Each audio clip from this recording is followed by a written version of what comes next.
I'd like to call to order this meeting of the Natural Resource Board, regular meeting, Tuesday, January 10th, 2023. If we could, please stand for the Pledge of Allegiance. I pledge allegiance to the flag of the United States of America and to the republic for which it stands, one nation, under God, indivisible, with liberty and justice for all.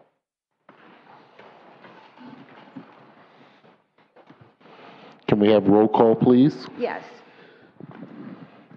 Ms. Haggerty? Here. Ms. Callahan? Present. Ms. Billman? Here. Mr. Carano? Here. Mr. Stadelman? Here. Dr. Carrier? Here. Do I get everybody? Oh, Dr. Mosbley? Hi, I'm here. Thank you.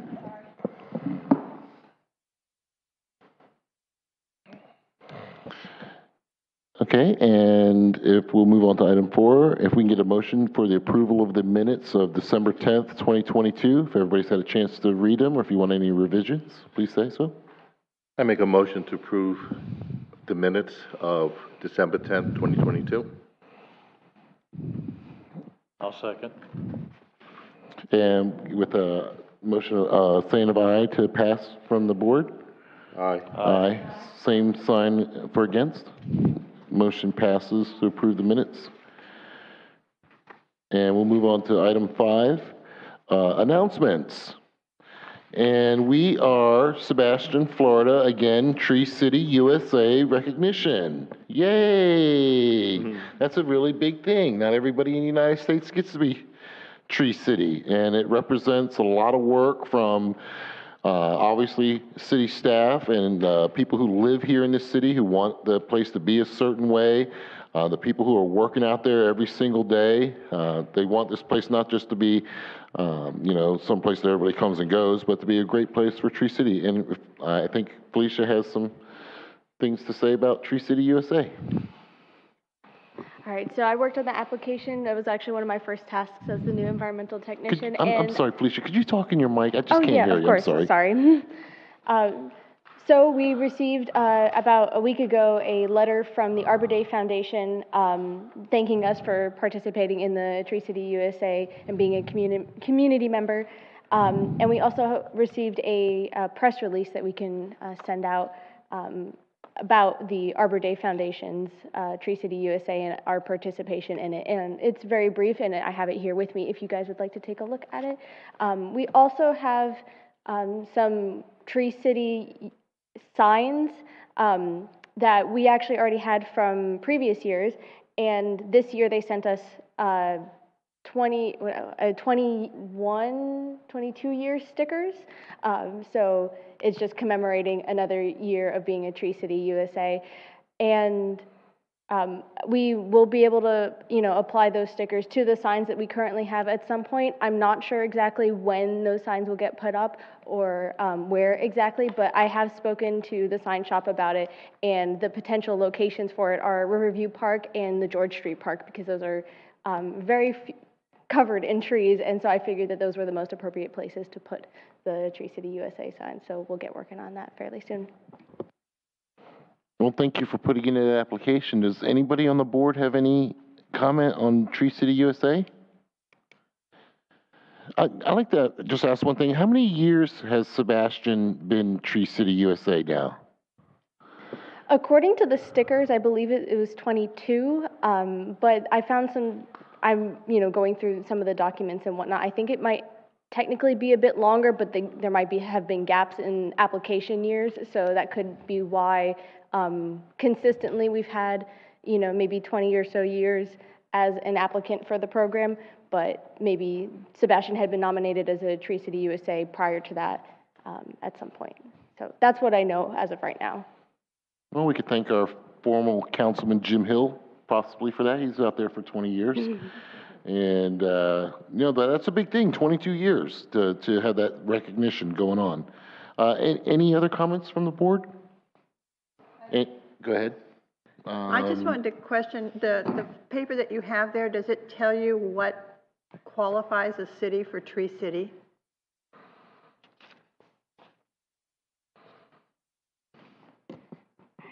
I'm just kind of curious because to me, I think there's room for improvement on that. Oh, yeah, there is definitely room for improvement. I think we can make some of those changes as, you know, you guys with being the NRB, I think there's some work we can do there. You guys can get your hands into to even improve upon this.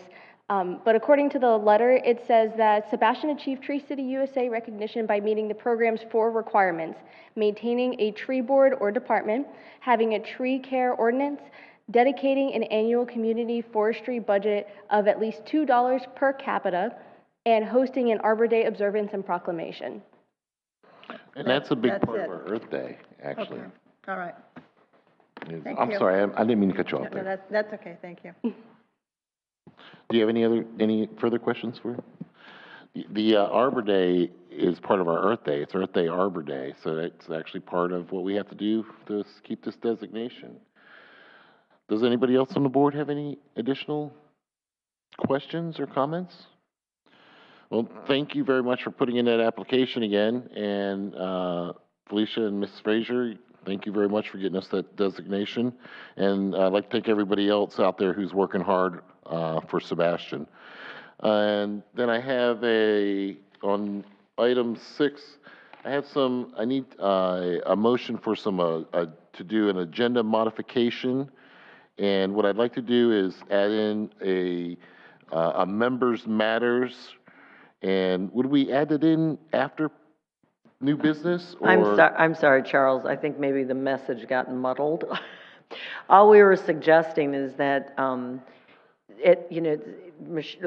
Felicia came to me with 2 different requests from different board members asking if they could announce, kind of report on things that they had done that month or attended, and giving announcements on particular events that other members might be interested in. So what we were suggesting is that during the announcement section, maybe that's we can't do members matters anymore, but maybe during the announcement section, that's the appropriate time for, I know Ruth had an announcement she wanted to make, and I think yes.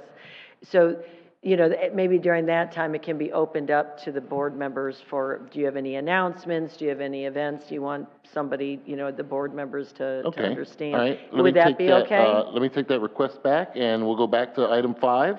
And any additional announcements from anybody on the board? And we'll start at the end with Ms. Haggerty. Okay. Ms. Mosblick, do you have anything? No. We switched spots, I'm sorry. Yes, I got me messed up here. It's okay.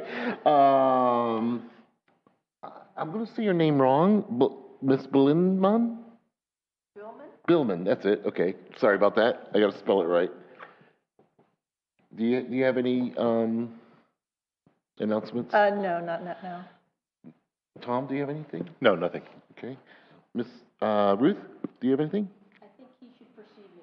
Okay. Mr. Carrier? Dr. Carrier? We've talked from time to time about issues, particularly with regard to loss of seagrass within the lagoon, and we've talked about perhaps visiting the Florida Oceanographic Society down in Stewart and the MRC up in Melbourne. The MRC is having a meeting, Save Our Seagrasses, as it's billed. I would hope that almost all of us should subscribe to the MRC just to kind of keep track of what they're doing up there. Nevertheless, they're having 2 days of meetings with scientists who are involved with seagrass restoration, coastal zone management, particularly with shoreline restoration and the like. And there is an open reception on Thursday the 26th for those who might be interested. Here's a chance to talk to people who are involved in some of the projects where they hope to restore some of the seagrass beds. It turns out that growing these under cultivation and explanting them is quite a tedious process and quite a large number of permits involved. But nevertheless, since it's something we have some interest in, perhaps some members of the board would be willing to attend or like to attend. I'd love to, but I am going to be out of the city at the time. I did print off some information for those who might be interested, and I'd be happy to hand this to you at the closure of tonight's meeting. So thank you, Charles. I'm sorry, Mr. Chairman, could you repeat the date again, please? and the time.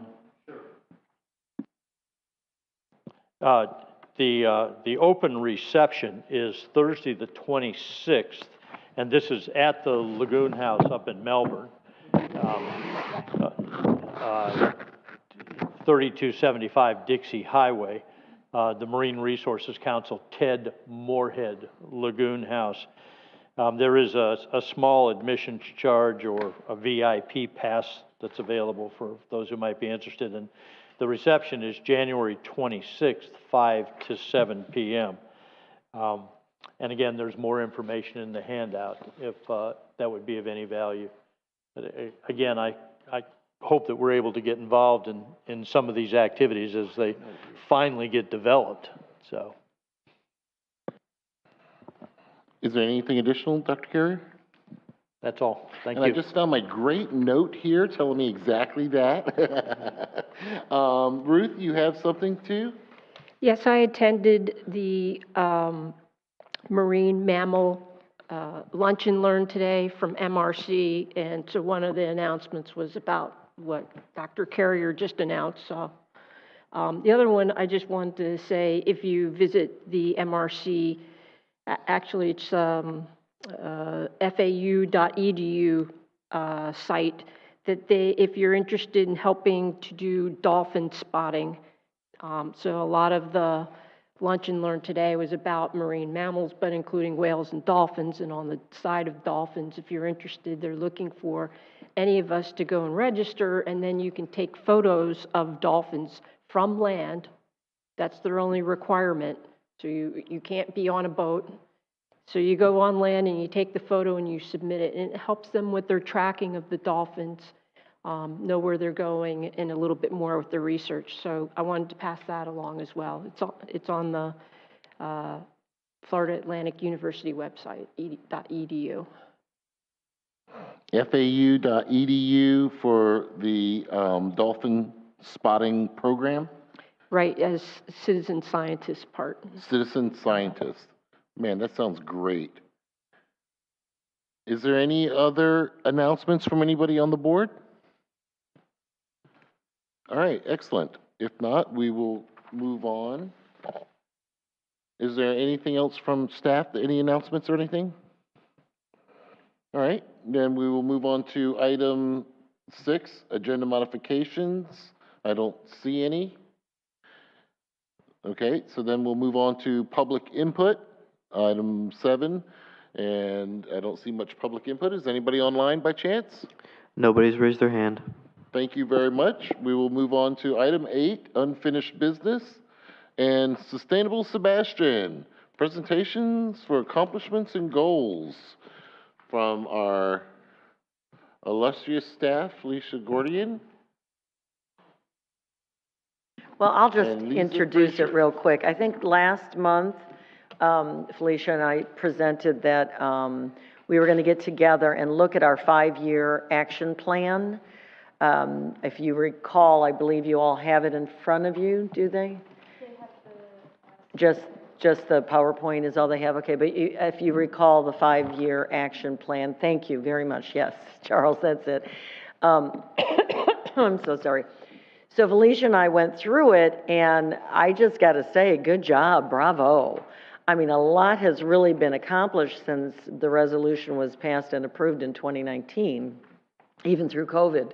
I mean, really, we did a lot. It may not feel like it some days, but we really did, and I think Felicia is doing a brief overview of all of the accomplishments. Maybe we'll have some more to add. That's you know, you'll probably remember a couple of things more, and you can fill it in. And then what we determined may be the highest the ranking, if you will, of the different projects that you had already delineated in the 5-year plan, and then moving forward with them. And so that's what we're going to present tonight, and then get your feedback from that, because we want to make sure that in the next 2 years, we are equally as successful, if not more, and then we'll reconvene again and learn from our lessons and keep it moving. Because certainly, sustainable Sebastian, in my opinion, is here to stay. So anyways, take it away, Felicia.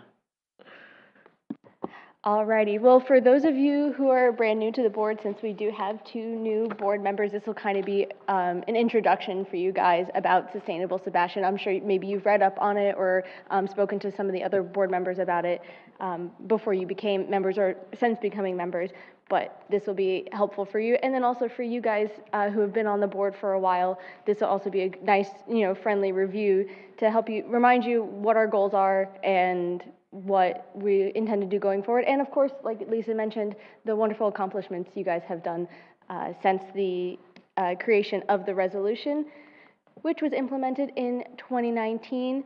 And we have 6 primary initiatives here. To support the overall reduction of single-use plastics by the City of Sebastian and its business community, support landscaping practices that promote a healthy native ecosystem, provide recommendations for city policies and codes related to natural resources, reducing the city's operational carbon footprint, to protect and restore the water quality of all our city's water bodies, and promote the city's overall livability. So over the past 3 years, the city and the NRB have completed many of the tasks on the Sustainable Sebastian Action Plan. All right, so we're going to go over Initiative 1 first, supporting the overall reduction of single-use plastics. You guys helped with the Litter Quitter promotional page that Kim put up on the City of Sebastian website. Bottle refill stations have been installed at the city's facilities, and this also overlaps with Initiative 4, which happens to touch on the bottle refill stations as well. Then you've also supported the Leave No Trace Ethics Program. The FDEP addressed the NRB back in, it looks like February of 2022. And you've also helped distribute Leave No Trace Ethics outreach pamphlets and things such as that at the city's events, such as Earth Day. And then, of course, you've hosted the Treasure Coast Waterway cleanups for the past 2 years, which I'm fortunate enough to say that I participated in last year's cleanup. All right. For Initiative 2, which is supporting the landscaping practices that promote a healthy and native ecosystem, a landscaping page was added to the City of Sebastian website, and native plantings have been added to certain City of Sebastian properties, including the City Hall gardens right out here, and then also at Garden Club Park. Outreach folders have been distributed at Earth Day, and also there are additional folders that were received at the time that the folders were received for this purpose that continue to be distributed and used as homeowners packets during final zoning inspections. And of course, native landscaping has been incorporated into different City of Sebastian actions, meaning you guys came up and helped support 2 IPM plans, and of course the Tulip Pond grant, which we'll be working on fairly shortly. The IPM plans included the Parks IPM plan and the Stormwater IPM plan. All right, for Initiative 3, the recommendations to provide recommendations for city policies and codes related to natural resources management. All right, you guys help provide input through the comp plan process, which is huge because I know how near and dear to Lisa's heart that is, and also how important that is for the overall functioning of our city. So that is a really big one. And then also, of course, you've helped in, this also overlaps with the previous initiative that you've helped with the creation of the IPM, Integrated Pest Management Plans. Sorry, taking forever to flip my page. All right, we've also got Initiative 4, reducing the city's operational carbon footprint.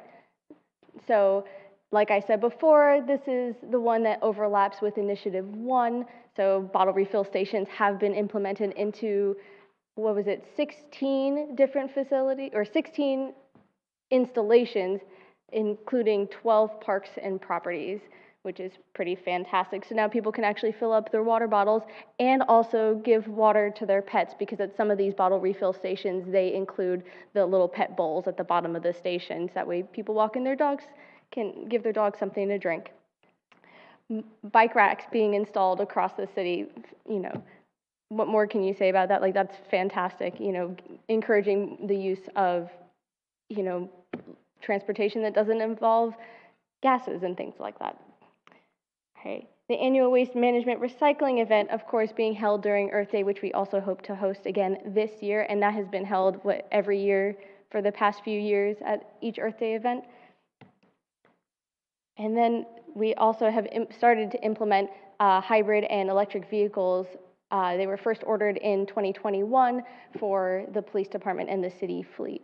And the city apparently received an FPL grant for a charging station at the city compound and at City Hall, which I'm not sure what has been done with that since then. I have to dig through more files to find out more information about that. Probably reach out to a few other staff members to find out more. And then we have Initiative 5, Protect and Restore the Water Quality of all our city's water bodies. Once again, there's another thing that overlaps with a previous, several previous initiatives, which is, of course, you guys have contributed to the Stormwater IPM plan and also helping to distribute outreach at events about the IPM plan.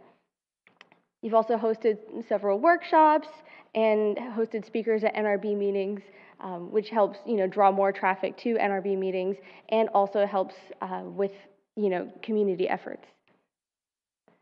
And then, of course, you've helped increase awareness of the City of Sebastian's Stormwater Fee Credit Program, which is vitally important for HOAs and commercial property owners and things of that, or property owners of that nature. And then, of course, you guys helped us receive the grant assistance from the Indian River Lagoon Council for the Tulip Pond project, and it wouldn't even be possible without you guys. Okay. And last but not least, we have Initiative 6, promoting the city's overall livability, and geocaching markers, I believe the term is, were placed at Riverview Park. All right, so thank you. You know, of course, we couldn't have done this without you.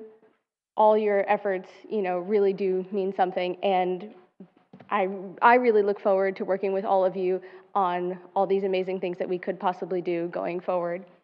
So, speaking of which, let's talk about what is next. All right.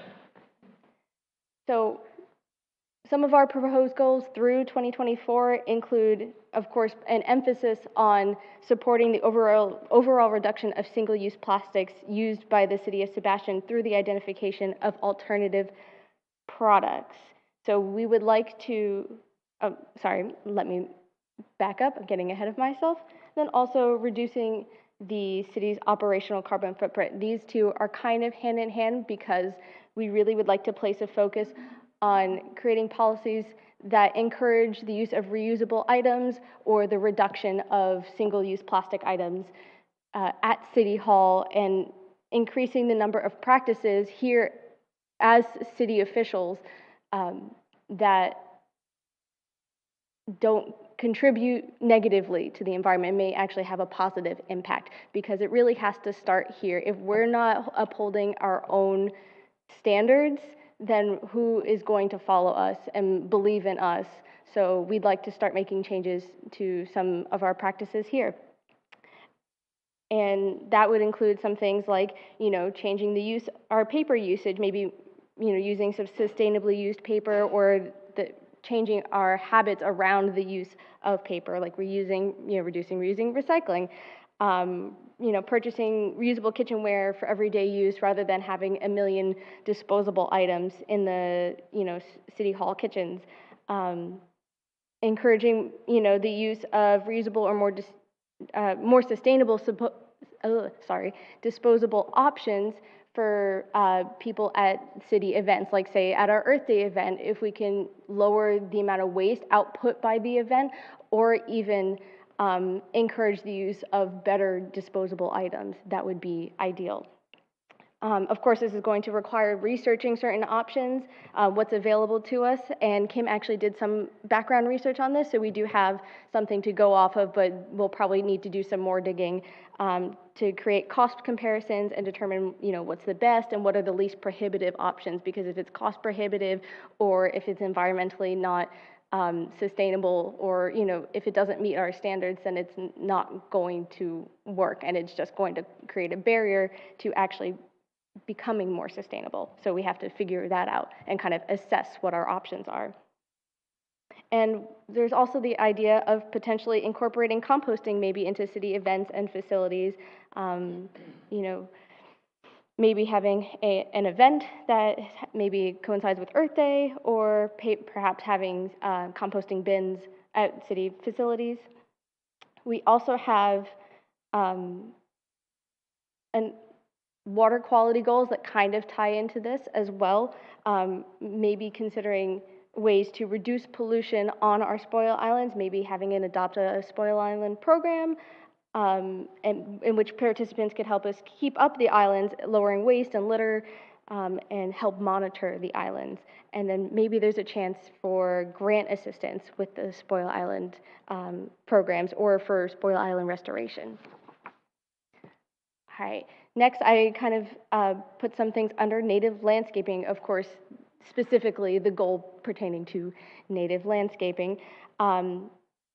We would like to do more things to educate residents on the benefits of implementing native landscaping principles into their properties, and also set an example for sustainable landscapes on city properties, which is absolutely crucial because, like I said before, if we aren't putting things into practice for ourselves, then who's going to follow us? And we would like to lead by example. There's actually currently money budgeted for the Tulip Pond project, which falls into this category of native landscaping, because that's part of what we aim to do with that project, and to help us meet the goals of increasing native landscaping on city properties. And as we spoke about back when I did that presentation for you guys on the Tulip Pond project, it's also going to be an educational tool for residents and commercial property owners of what actions they can take to improve their own sustainability. Other methods that we could use to meet these goals, perhaps we can develop more native plant gardening at City Hall itself, finding more areas that we can increase the native gardens around here, and then perhaps other city properties expanding outwards and improving the native landscaping on each park in town. And then also potentially adding signs up in those areas where we've put the native plants to identify what those native plants are, kind of educate people on what they're looking at when they walk through the park. What am I seeing here? Maybe that will kind of in a way make the plants more charismatic and help connect people with their environment.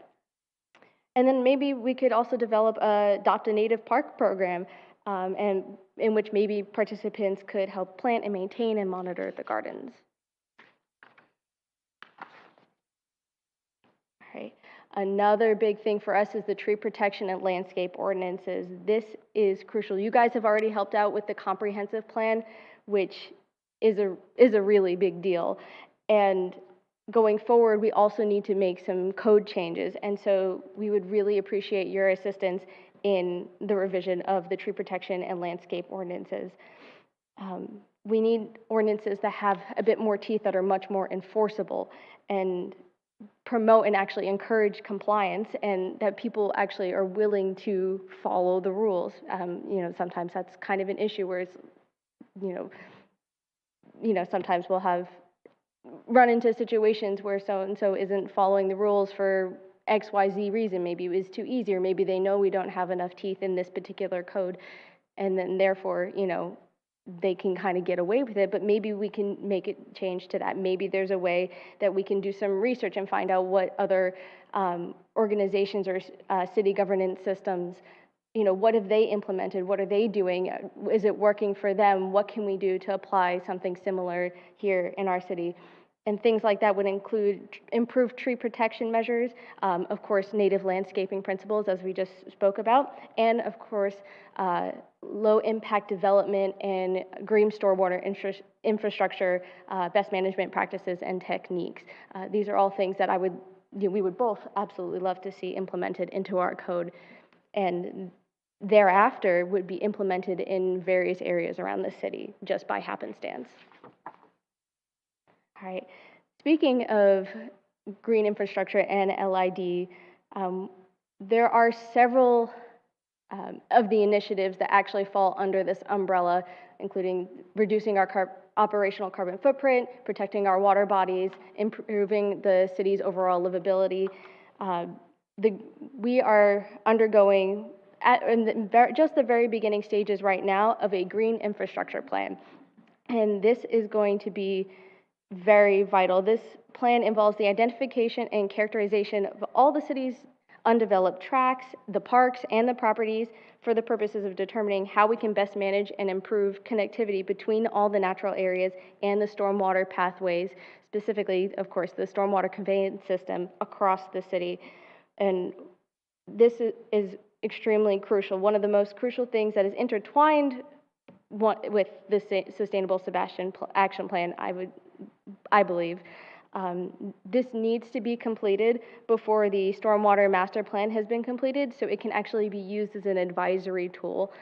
The GAI plan may help with the prevention of the conversion of many of the city's natural areas into stormwater ponds, because, one mechanism that is commonly used when mitigating stormwater issues is turning a piece of land into a stormwater pond. But I'm sure, as many of you know, sometimes that isn't the best call, especially if the piece of land itself may have done a better job at mitigating stormwater than it would have after being turned into a stormwater pond. So if there's ways that we can improve upon our practices and make our stormwater practices in town better, and then also, finding better ways to improve, like I said, natural connectivity for the animals, for the plants, for, all the little reasons why green infrastructure is so important.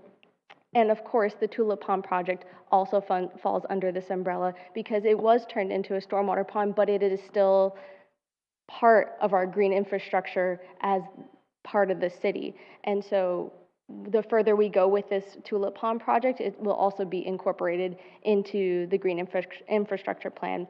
As of right now, what has been done is that I've started assessing a few different areas of town, not very many, because like I said, this is still in its very beginning stages, but one of my tasks has been to go out, assess some of the properties, and to determine what information we know about this property right now, and then thereafter we can make management recommendations based on what we find out about each particular piece of land.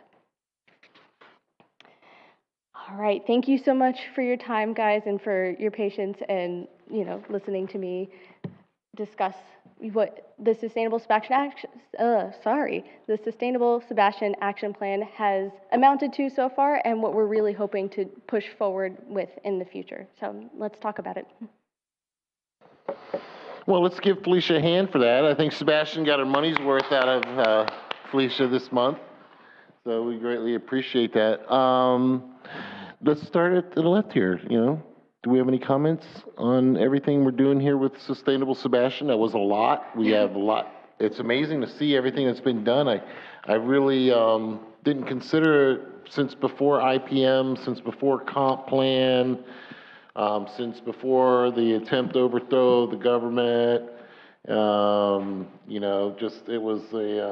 It's been hard this last 5 years doing all this, everything that's been done through Natural Resource Board. Those were big issues that we overcame, and everybody is still here. And we have a lot more, a lot better to come. Do we have any comments over here from the left? I'm curious if we have sort of like a master list of all of our green areas, like you're talking about, even the Tulip Pond or other areas that we could look at just to see, where we're talking about. Absolutely. So there are a series of different maps that Kim created before she left.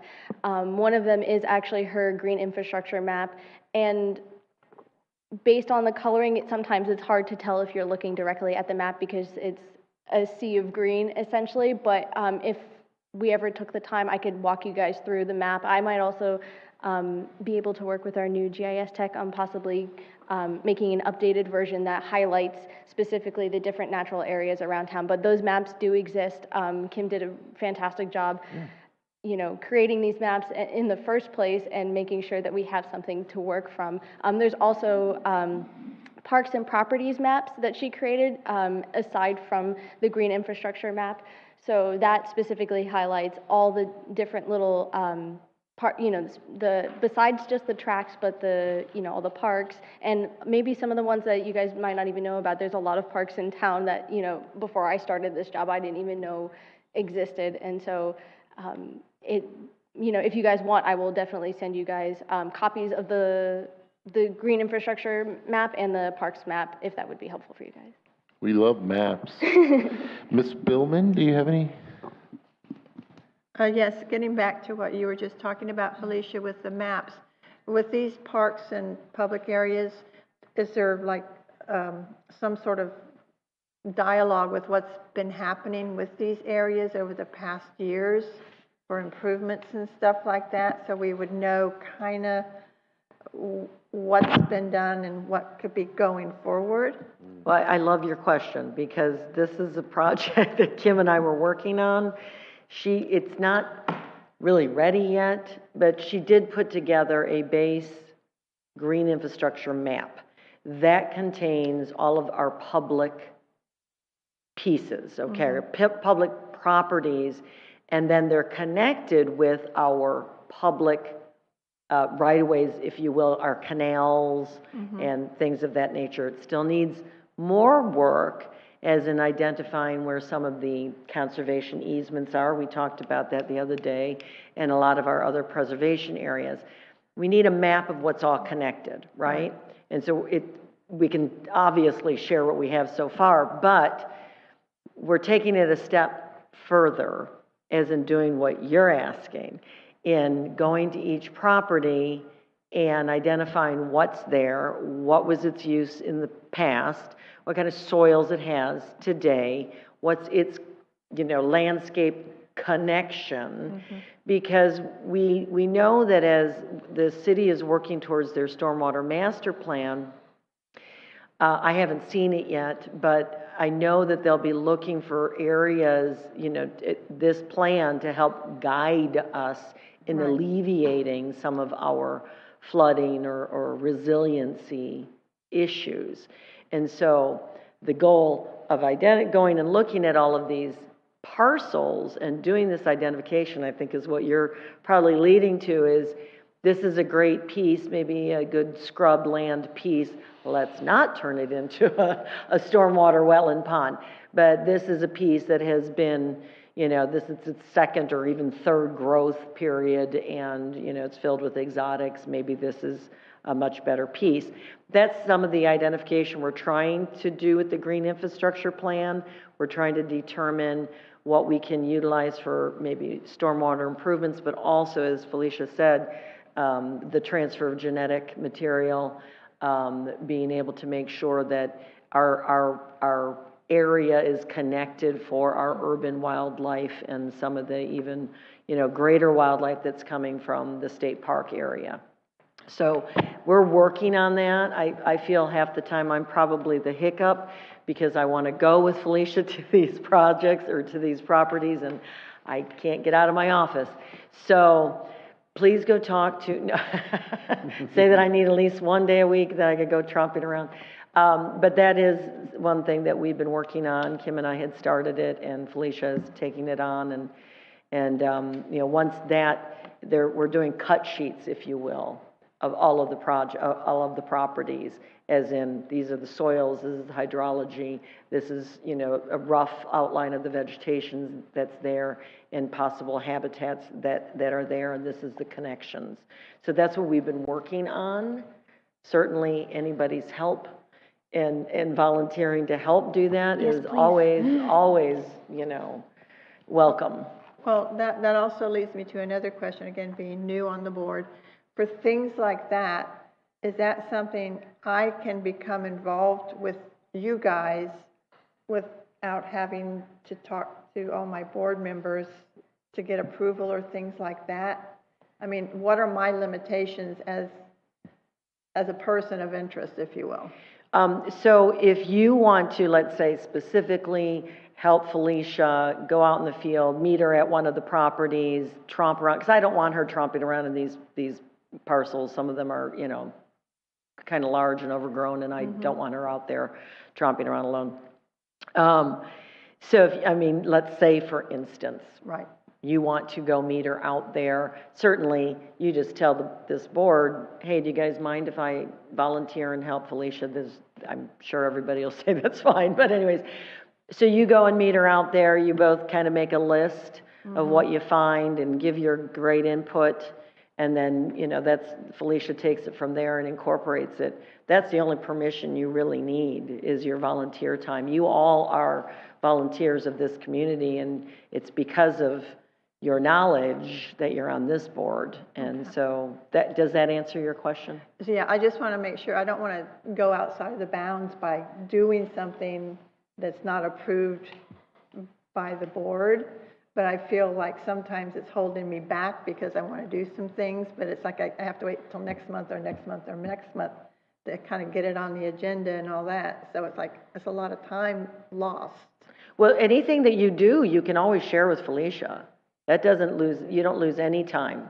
So if you know, identify areas that you feel are public property and, you know, maybe are valuable, and she could put it in, you know, her notes and everything, you don't need anyone's permission for that. All right, that's fine. Thank you. Okay. That helps. All right. And as far as the green infrastructure project goes with, like, say, identifying certain pieces of land and where they are, you know, if you guys are really interested, maybe we can have like a quick workshop at one of the next meetings to go over the green infrastructure stuff, so I can walk you through what we're looking for, like what's going on the cut sheets, that kind of thing, so you can help in the identification process. Because that would be a huge help to me. You know, if there are days that I can't get, you know, I'm supposed to go out in the field, but I can't get to the green infrastructure project pieces, you know, your help will be absolutely crucial in helping get this done in a timely manner. So if you're interested, you know, we can definitely sit down, go over all the things that you'd need to know, or that we'll need to know as far as completing the project, and then, you know, we can go from there.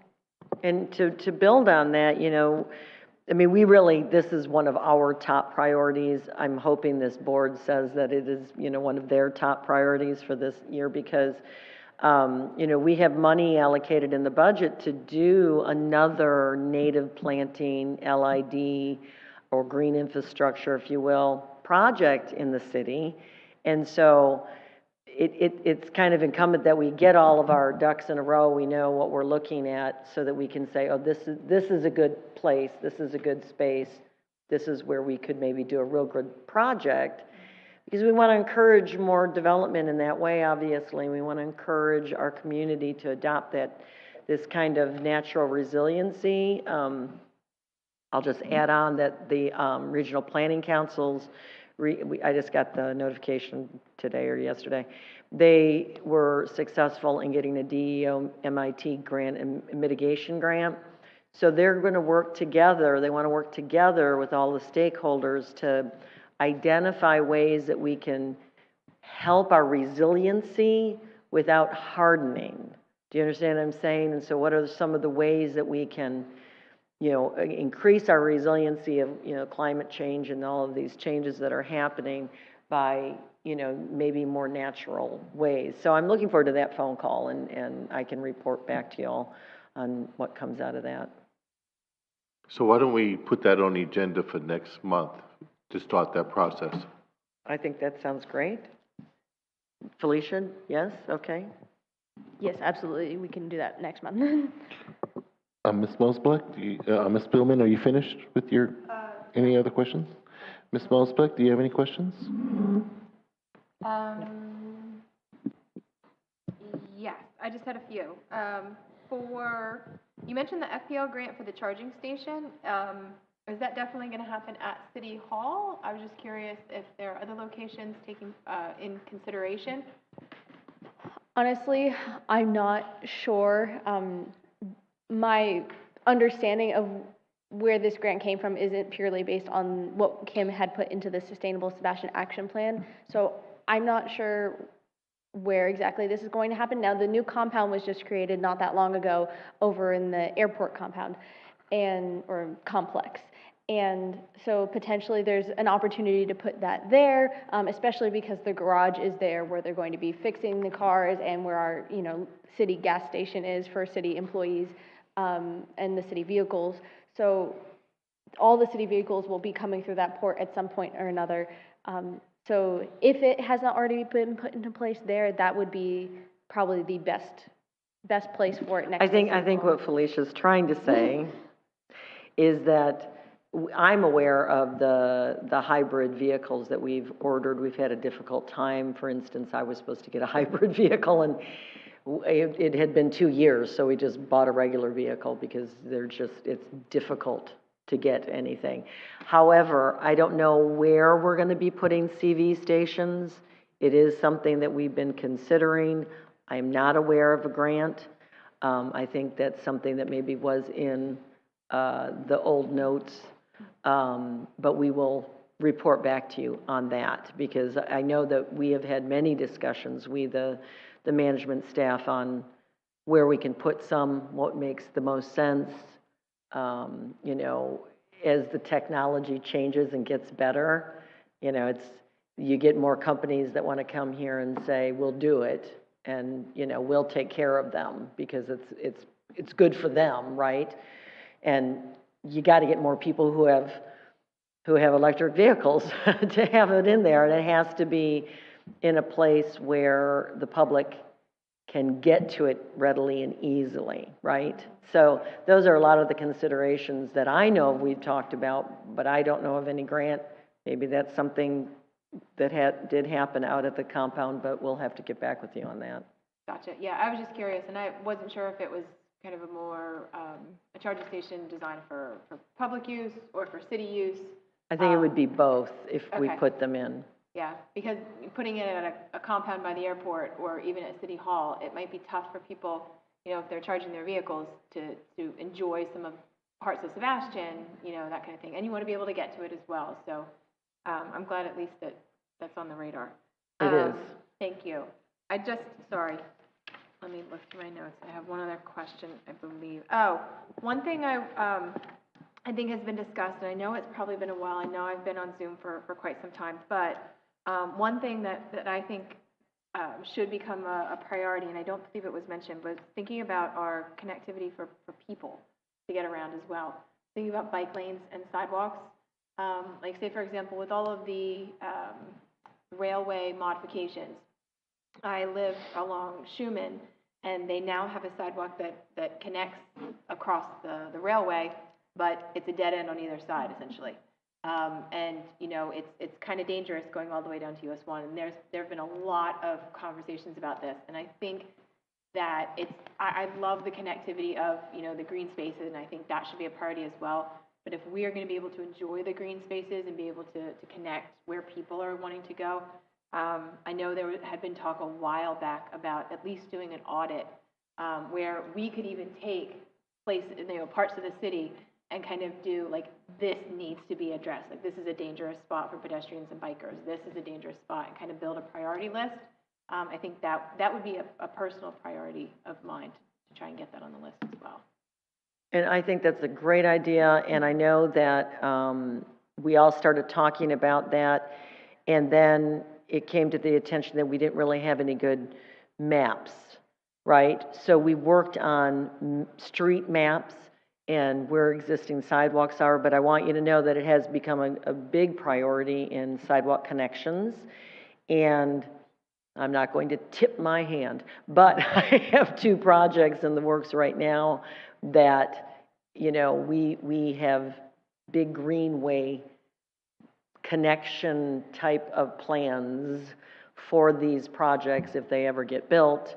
That excite someone like me who loves to get on her bike and do trails.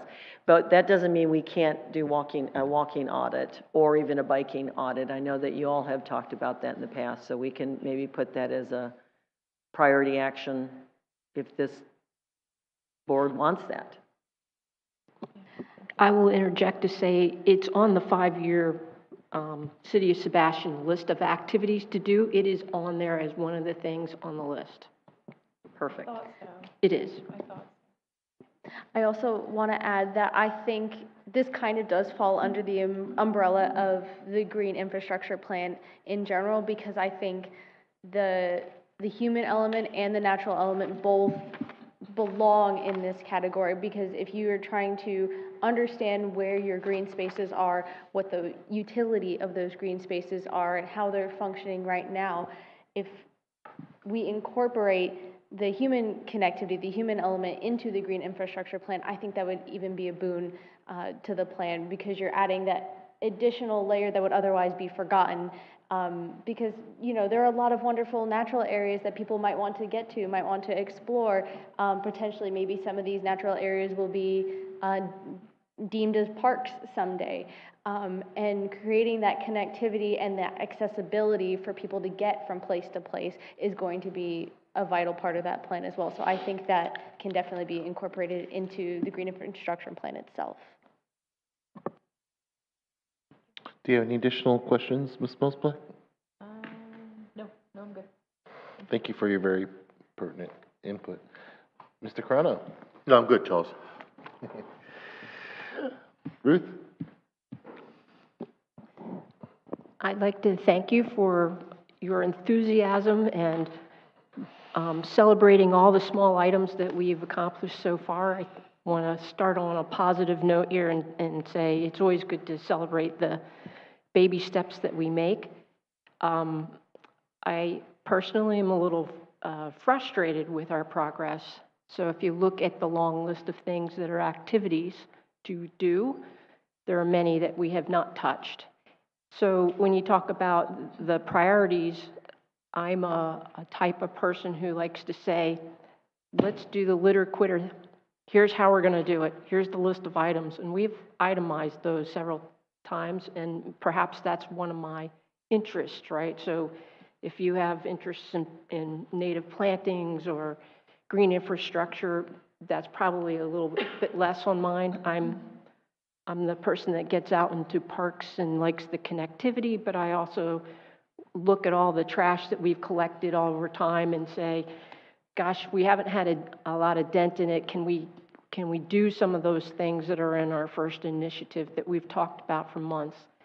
So I would like to say that it's great to have lofty goals for the next couple of years, but I'm more of the type, like Tom just mentioned, can we put it on the agenda? Can we say these are the things we're going to attack first and start doing them and make a plan with dates on them, even people? We each might have our own area of interest, but I think we've been held back a little bit because we've not specifically done that. We work a lot on our couple events for the year. We try to take advantage of those events and education and bringing those pamphlets that are all mentioned. We did a great job with a website and putting all that information on a website. That was terrific what is accomplished for the website and all the information and links, and so that's very helpful. But even if you look at what's on the website, and I'm going to go back to Litter Quitter, it's not complete. We have lots of things we could still do with that. I'm happy to mention them, but I think my point's still there. If we want to pick on green infrastructure as our highest one, let's set a date, let's put it in the agenda, and let's look at those action items and start progress. That's where I'd like to go. I think with having all of these various areas, we won't be successful if we try them all at once.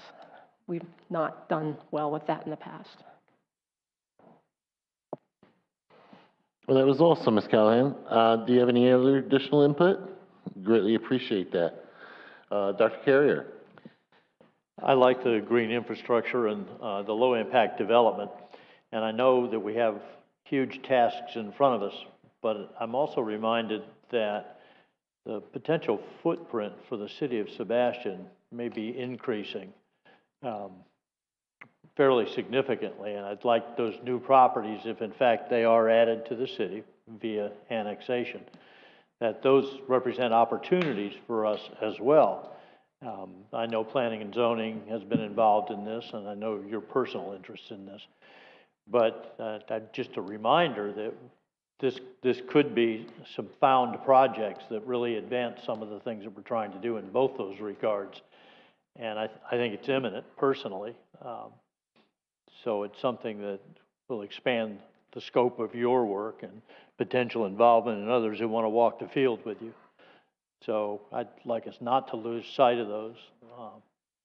And I think planning has to be immediate, because I really do believe, and all the pointers suggest that we probably will be expanding our city's footprint. So it doesn't make the task any easier. That's correct, but, you know, to your point, it was because of the heavy lift of this board and putting things into our comprehensive plan, whether it's new land that comes to this city or if it's existing land that's in the city, they still have to meet those policies and objectives that, I mean, if you recall, it came to you all 3 different times. And you had very strong points to be put in there. And you go back to those policies and objectives, and whether, again, it's an existing property that's here already, my department makes sure that those policies are being followed. Or if it's new property, those policies have to be followed. So I think that you all have really done just, when I started here 5 years ago, this board was teetering on going away. And because all they did was the Earth Day, and they were frustrated. I don't know if anybody was on here 5 years ago. You all were frustrated. I think you had just gotten on, Miss Mosley. I swear you had just got on. And, you know, you all forced it to be more than just doing the Earth Day. And I think you need to be proud. I mean, those IPMs were heavy lifts. No one else has done those. I challenge you to find a local government that has those. They don't. You know, I think our comprehensive plan is really strong environmentally, and that, you know, that you got to pat yourselves on the back, and we have to start with the comp plan before we move to ordinances. That's the way it goes. You do your comp plan, and then you go and do your ordinances. So that's why I really want one of our priorities in the next 2 years to be tree protection. We struggle with it every day.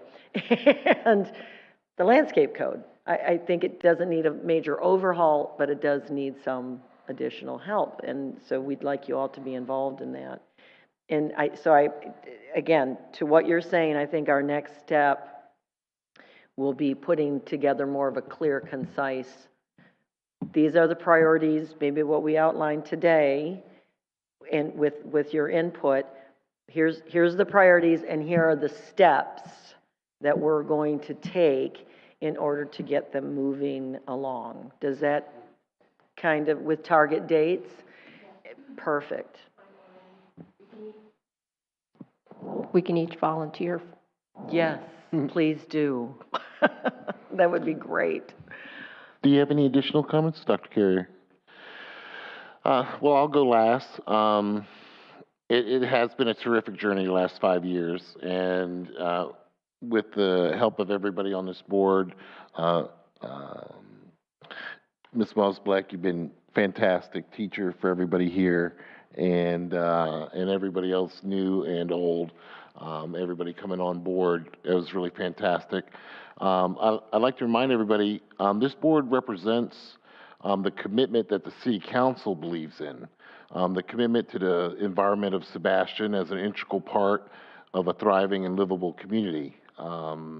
Mayor Jones, Vice Mayor Nunn, and the other members of the board, Councilman McPartlin, they are all committed to keeping sustainability in mind while supporting the ecological, economic, and social needs of our community. And this is just one of the things that they use, Sustainable Sebastian. That being said, I would like to see the timeline on litter quitter picked up, because I was named champion of it, but I really haven't done anything, because I would love to just get out there and do it, but we need a little bit of training and things like that. Other than that, that's really all I have to say on that. Is there any additional comments from anybody on the board? Yes, ma'am. Go ahead, Ms. Mosblick. Sorry, one last thing, talking about the landscape ordinances, when we started 5 years ago, that was one of the things that, or when I started 5 years ago, and a couple others were here, but I remember going over and over those landscape ordinances, and I get that the comp plan has to come first. But, you know, I know that we provide recommendations, so I don't know, I'm hoping that we can kind of balance that with everything else. But I think if we can get a timeline on that, every time I go running and walking and biking through I see another lot destroyed, and it's just clear cut, and it literally makes me cry. I know that it's not perfect habitat, but what it's replaced with is a disaster. And we're losing, and I think with Dr. Carrier talking about any lands that we annex, we need to protect what we've got. And it's not that hard, because people can keep a sand pine, they can keep, you know, whatever, an oak or whatever is on their property if we are making them do it. If they need to opt out, that's a different thing, but having that as the default, that these native trees stick around somehow. And I know, again, that we just provide recommendations, but can we provide a timeline, or can we get a timeline on when those can be proposed and get recommendations as well? Sorry, Ruth, I feel like I'm adding more to the list, but. No, that's a really, Okay. really important. And it also fits in with our Tree City USA, the green infrastructure, everything that goes along with it. And there's also unique paths that haven't been presented yet that will need time to represent. I think we need to figure out some way of making these trees valuable so that they're not cut down. So whatever we can do with all that.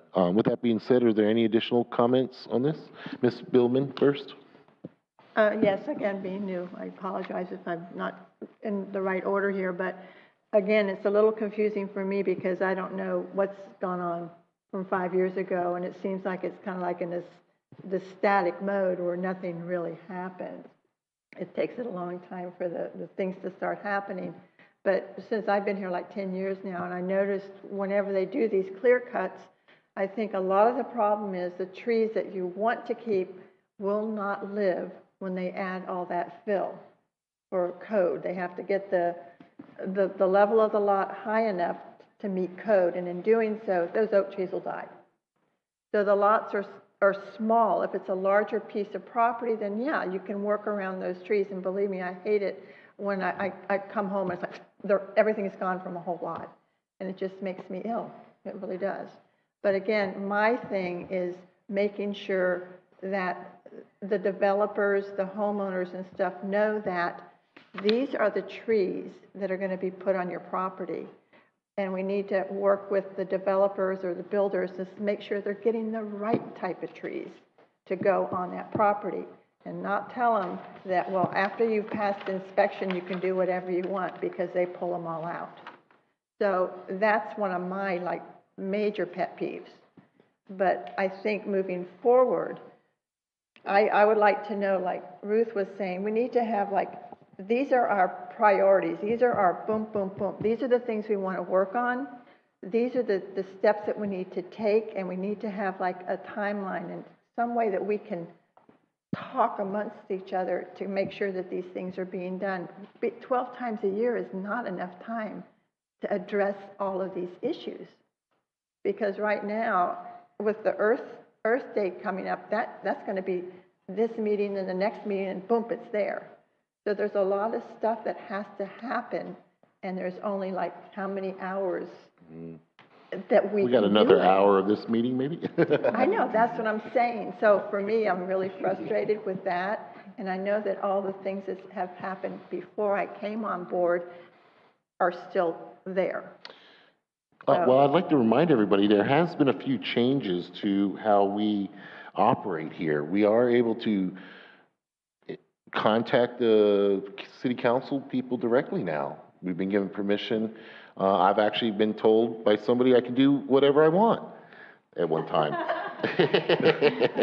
I don't think they meant that. No, they meant that. They meant that. But I've been good. But things have changed a little bit. So it moves slowly. But one of the things that happened 5 years ago is that we were basically under attack as a board. We had outside influences that were trying to do things outside of the democratic process. And even with all that being said, we stayed intact as a board, after investigations, I mean, intense, everything. It was really, you guys don't even, it was, it was intense. But everybody here passed them with flying colors. It does feel like we don't talk to each other. And I've actually sat on a boat with one board member and the mayor. We all sat there twiddling our thumbs because I didn't know what to say without, because I get in trouble for everything. So I decided to say nothing. And that's usually the best thing. But with that being said, over the last 5 years, we've passed all kinds of things with the comp plan, a 25-year plan, the IPM, the Integrated Pest Management for both Parks and Rec, the Sustainable Sebastian initiatives and everything else. And now if we feel like things aren't moving fast enough, we can first, again, ask Ms. Frazier or Felicia to put it on the agenda, or we actually have permission now to go right to City Council, because you are the City Council's representative. That's who, we represent Sebastian at the direction of City Council. So it's, if you feel like something's not being done, pick up the phone and call Mr. Jones or Mayor Jones and send them an email, say, sir, I'd like this addressed, and I'll bet you the next morning it's addressed. But that's where we're at now, Ms. Callahan. Yeah. I have one other thing just to mention. We took credit for completing the IPM plans. They've each been beyond a year, and we were supposed to, as part of the plans, review on an annual basis how we've done and look and see if there need be any changes. So it's been over a year and we haven't heard on either one. I celebrate that we have them. That is awesome. Just adding it to the list. Are you volunteering? I'm sorry, did I write that? Absolutely. If you want to send all of the spreadsheets that were all the information, so there should have been a database that would have been filled with all of the logs and what have you. Yep. I'm happy to do that, but there should have been an annual review summary report as well. I agree. Okay. Well, I volunteer. Don't get me wrong. Ruth is a scientist for the Florida State, so she's the one that you'll want to work with, Felicia, on this. So I thought the board was supposed to get together once a year and go over everything and review the procedures that were supposed to happen. okay. we'll bring that up on the So next Felicia agenda. and I are looking like About deer that. in the headlights. Okay, we'll have to look into that, but I don't disagree with you. I'm sure those parameters were put in there, and I'm sure that things have been set up, and I'm sure things have been done. So we'll investigate that and bring that back to the board. Just one last comment on that. I actually did call City Hall one time when I seen them spraying, and they told me everything was being documented. Now, I didn't come down here to see it with my own eyes, but I called while they were doing it, sent them a video of it, where it was, and they said it was all documented. And hopefully we'll see it at the next time we get the review. So. Are there any additional comments on this most fantastic presentation on Sustainable Sebastian?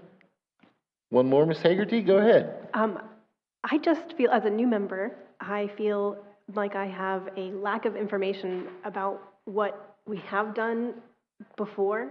Like all of the things you guys are talking about tonight, this is like completely new to me. I would love a way to kind of catch myself up if I could.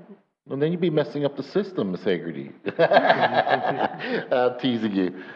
Like, is this information available? You can go online, go to the website, and that'll tell you a lot of what we're doing. The Sustainable Sebastian outline, would be there. Yeah. The IPM programs will be there. You can go there and see a lot of what we're Okay. doing. And then obviously, Felicia, you can always come into the office too. Okay. Any of you guys are welcome to come down to City Hall. Just come in. The only thing we can't do is talk amongst each other about, hey, how do you feel about that? Or what would you do if this comes up?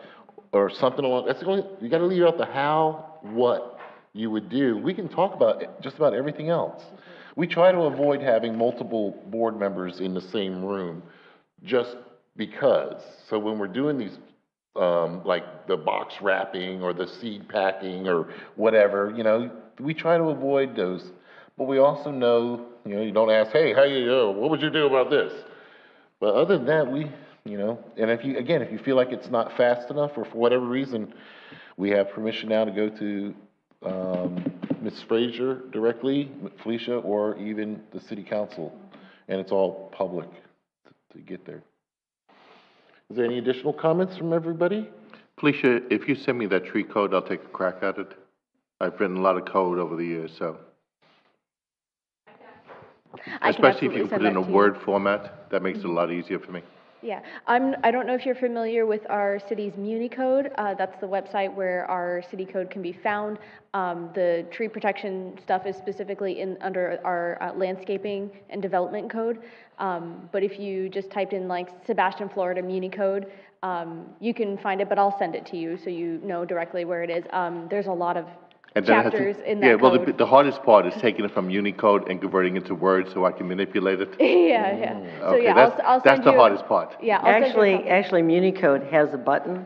Oh, does it? They Okay. do now. It's really easy. And they change it to Word for you so that Okay. you can download it. I mean, I think you have to download it first, but it's awesome. But thank you. Okay, that's that volunteer. We're on a roll, gang. We're We're getting on a all kinds of roll. volunteers tonight.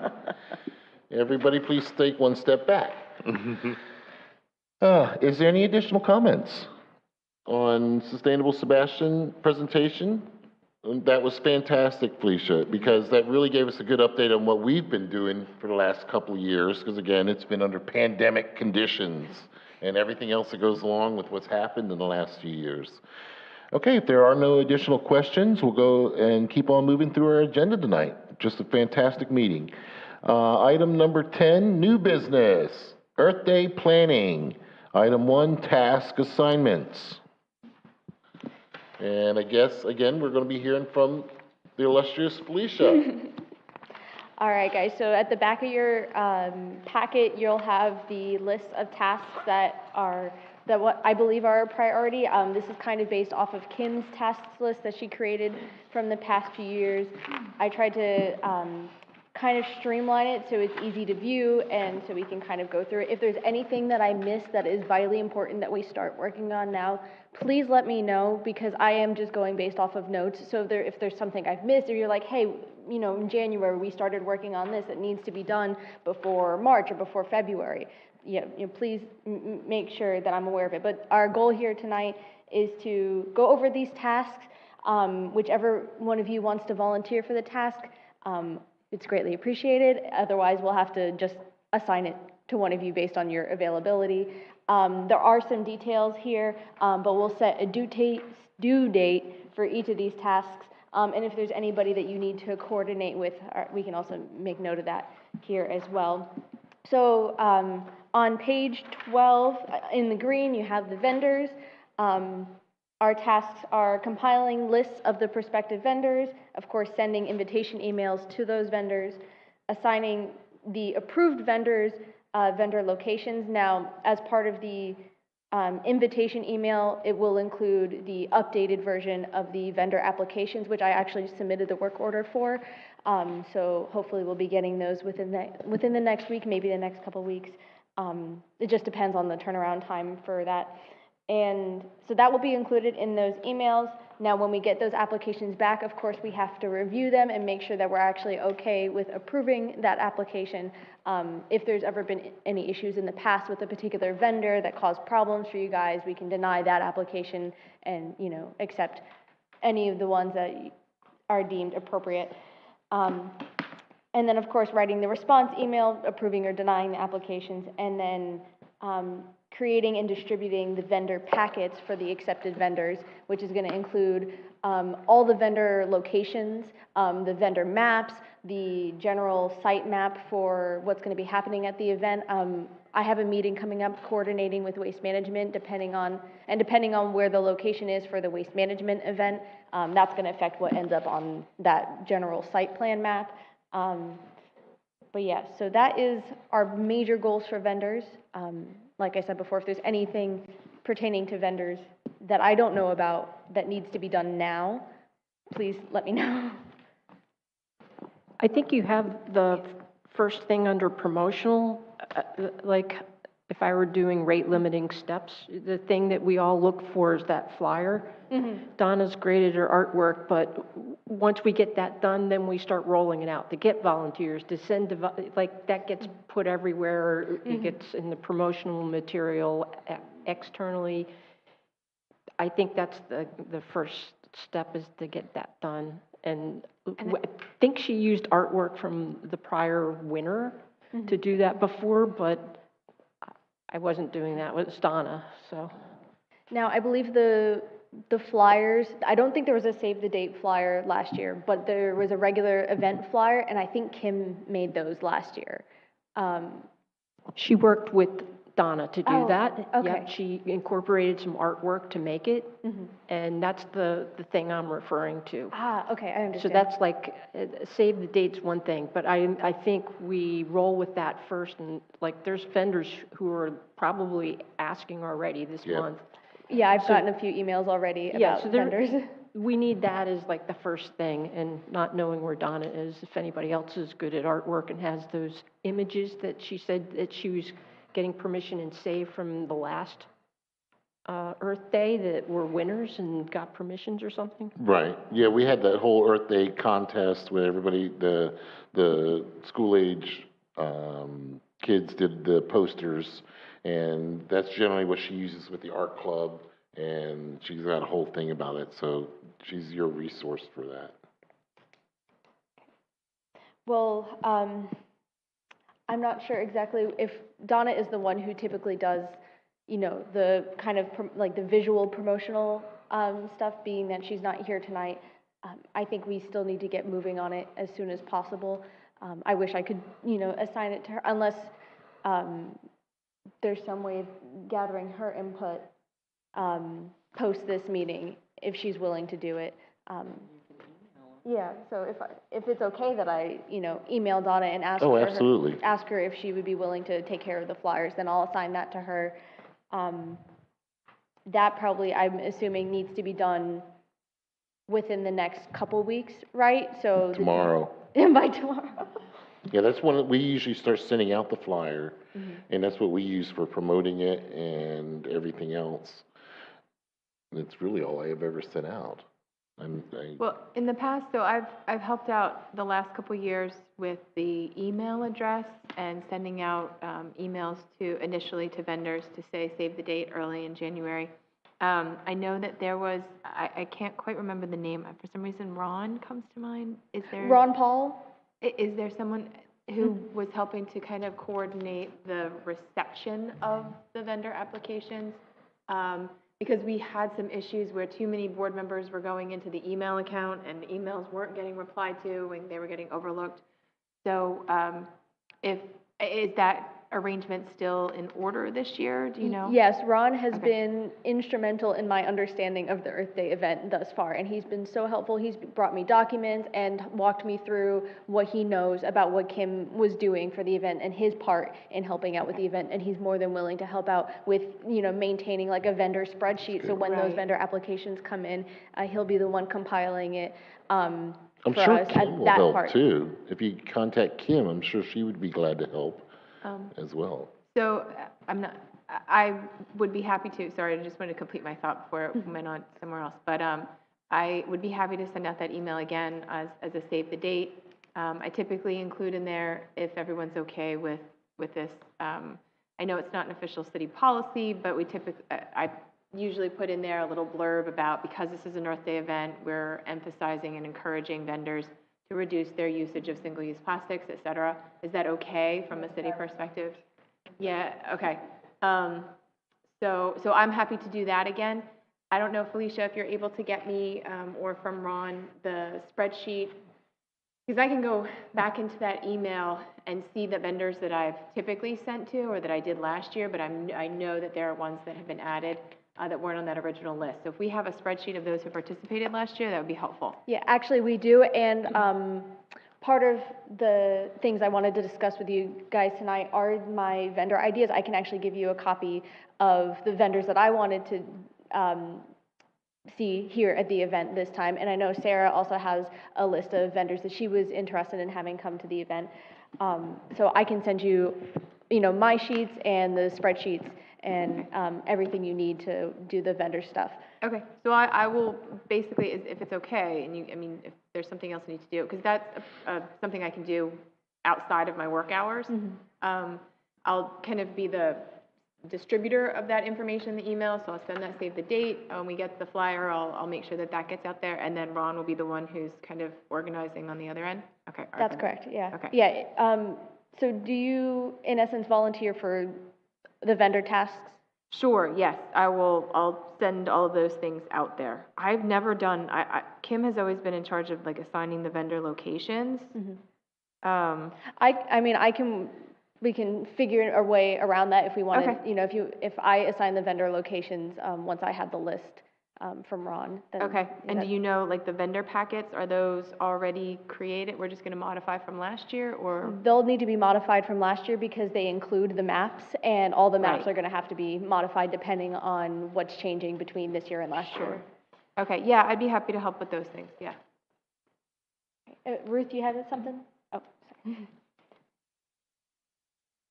All right, so for the list of prospective vendors, I'll send you all the vendors from last year. If anybody has any vendors that they would like to see here, please give them to Ms. Mosblick as soon as possible, so that way, or if you have them now, please make sure she gets that, so that way. Well, no, you'll send them to Felicia, who will compile them and send them to Ms. Yes, Mosblick. okay, that's fair.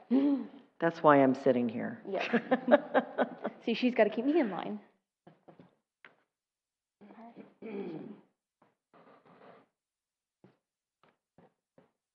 So then, am I hearing correctly, the promotional portion was done a lot by Donna, or was she just assisting with a lot of the artwork? I thought she was assisting with a lot of the artwork. Okay, perfect. And then, so who, Specifically with the event flyer. okay, perfect. And we have all of this graphics, and I can't imagine, we're not going to come up with something new. We're just going to change things very easily, and I've gone over that with Felicia. So I think we're good. I think these things just need to be sent out. And we were just looking for a lot of help because we need help. I think Go ahead. No, please. I was just gonna say, I know that it feels like this has to come before that, but I think one of the big things with the flyers before we sent them out was making sure the entertainment was all set up. And I'm not sure if that is, but that was one of the things we wanted to make sure that those bands and the musicians were on there before we sent them out. And any sponsors, I don't know, if there are any new ones, but yeah. As far as sponsors go, I'm not sure. I have actually spoken to Brian O'Neill, who's been willing to help out, who was a former board member and has helped out with the entertainers from previous years, and also coordinating with Sarah, who's willing to help rewrite the entertainer agreement form from previous years. So from what I've talked to Brian about, we have Chaos Sound, who's willing to come do the sound again. Mojo Mike and Robert Johnson Band are also willing to participate again this year.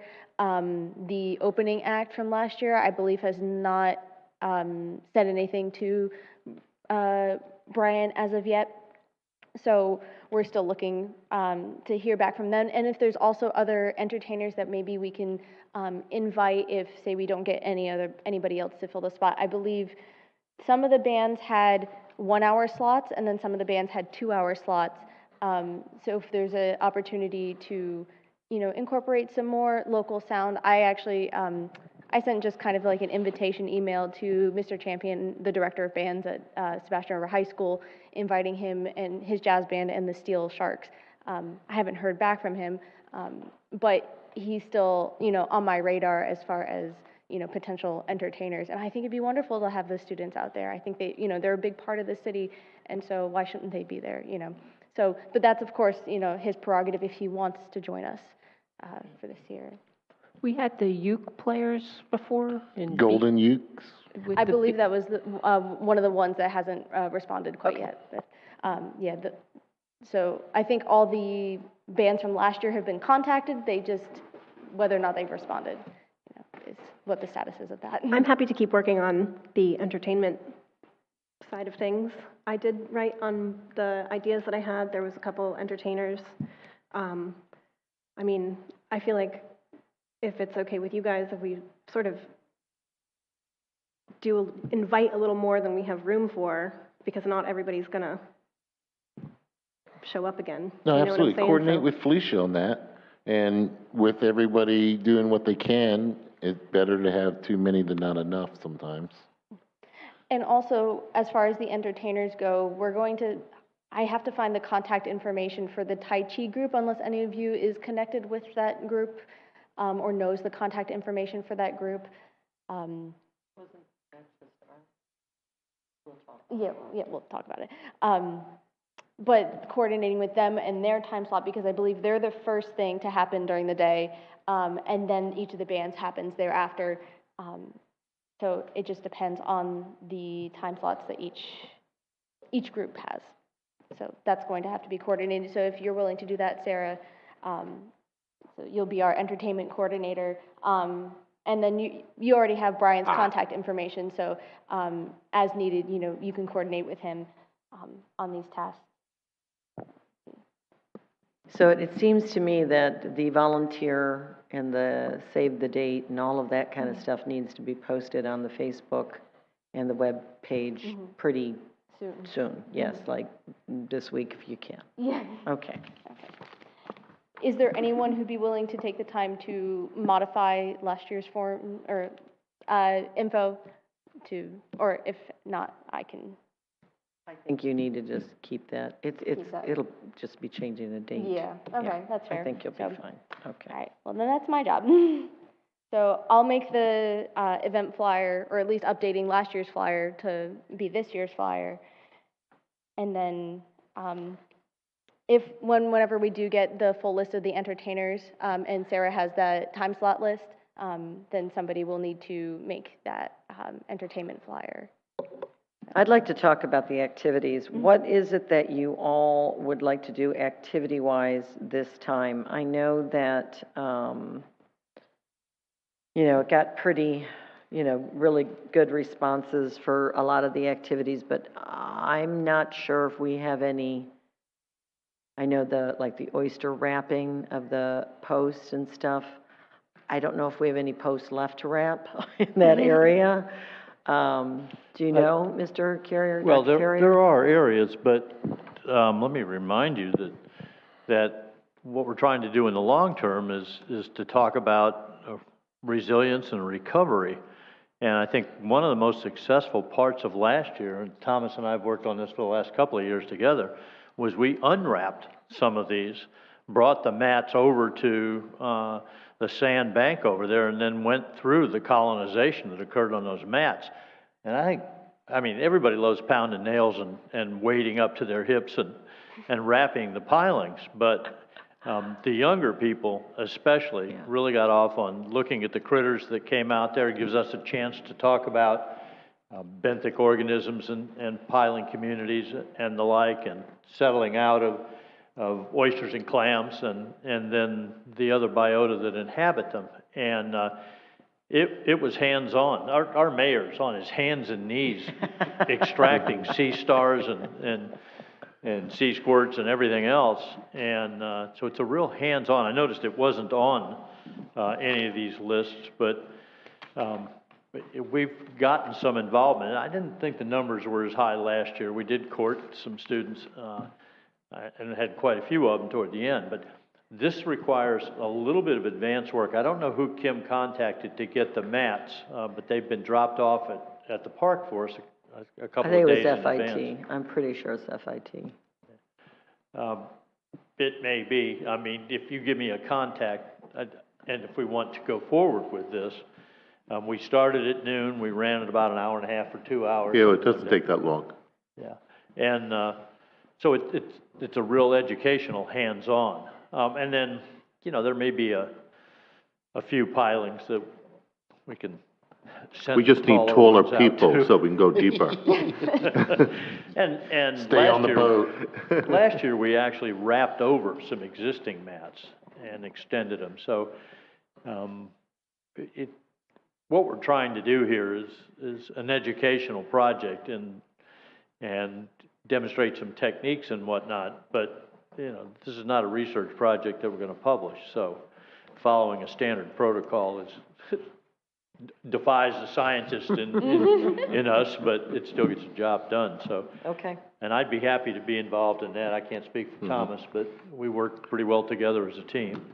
And the team is actually 3, because Mayor Jones is not gonna let go of this. It's hard to keep him out of the water. He actually stopped by my office one day and brought up the living dock and the oysters, and he's very invested in it. By the way he spoke about it, I know that he wants to continue this program in whatever way possible. So yes, he's absolutely not going to let that go. He will definitely be involved, I'm sure. Well, I'll do whatever needs to be done. If you give me the contact person, I'll contact them and even pick up the mats if they don't want to deliver. And then, again, assuming Thomas will work with, then, we can. We'll do whatever has to be done, sure. Yeah. There is also, there are some supplies around the office.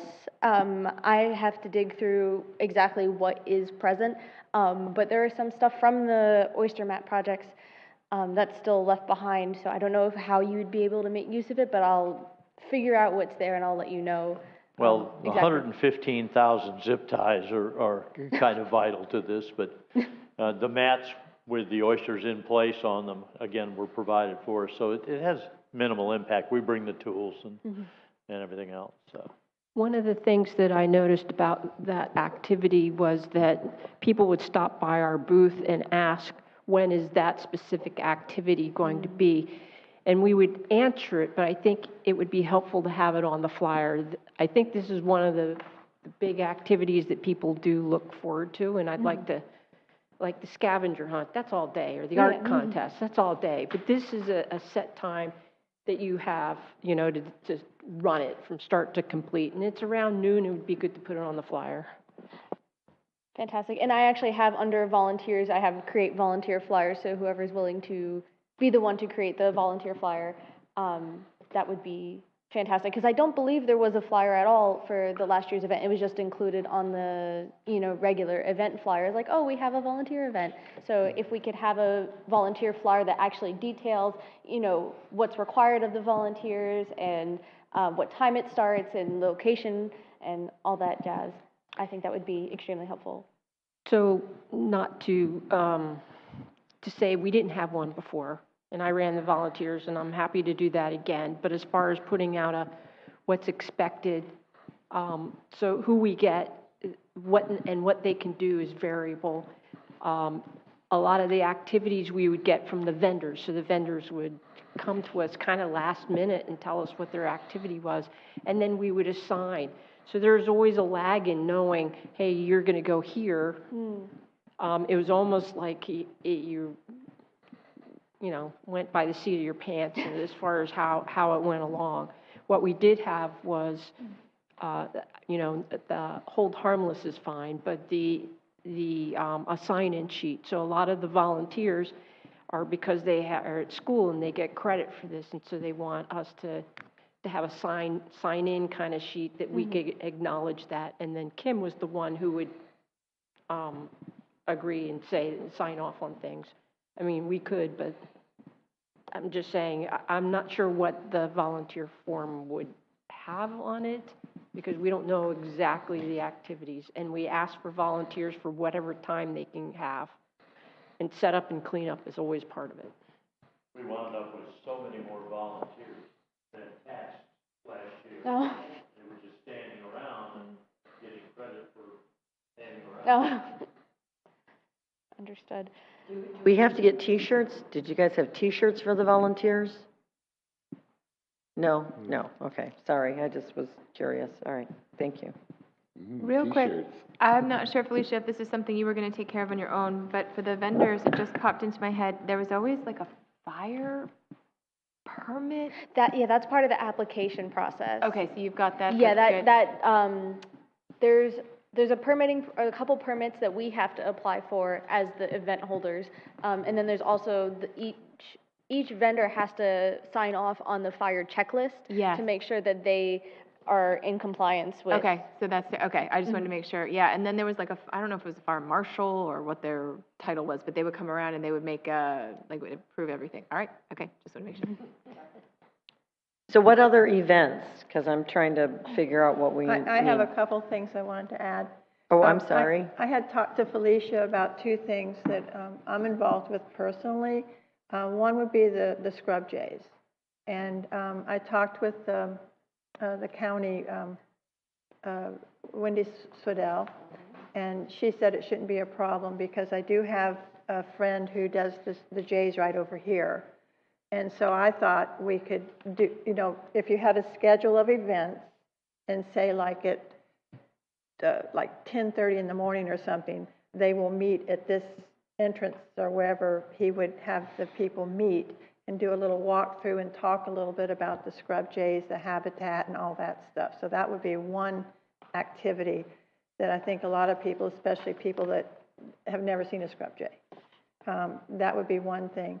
And the other thing that I really would like to do, and I talked to Felicia about this, is there's this with the butterflies. And for a while I was actually raising them and doing the milkweed and all that stuff, but I've really done a 180 on that whole thing.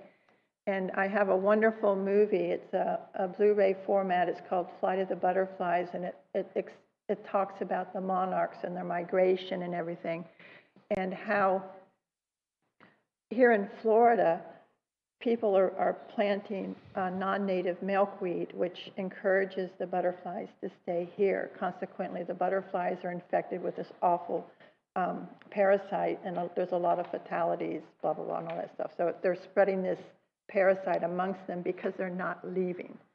So, but I just want to have people understand the monarch, which is awesome. It's an incredible animal in its own right. But also to know that there's ways to do butterfly gardens that I think people have a misconception as to what a butterfly garden is.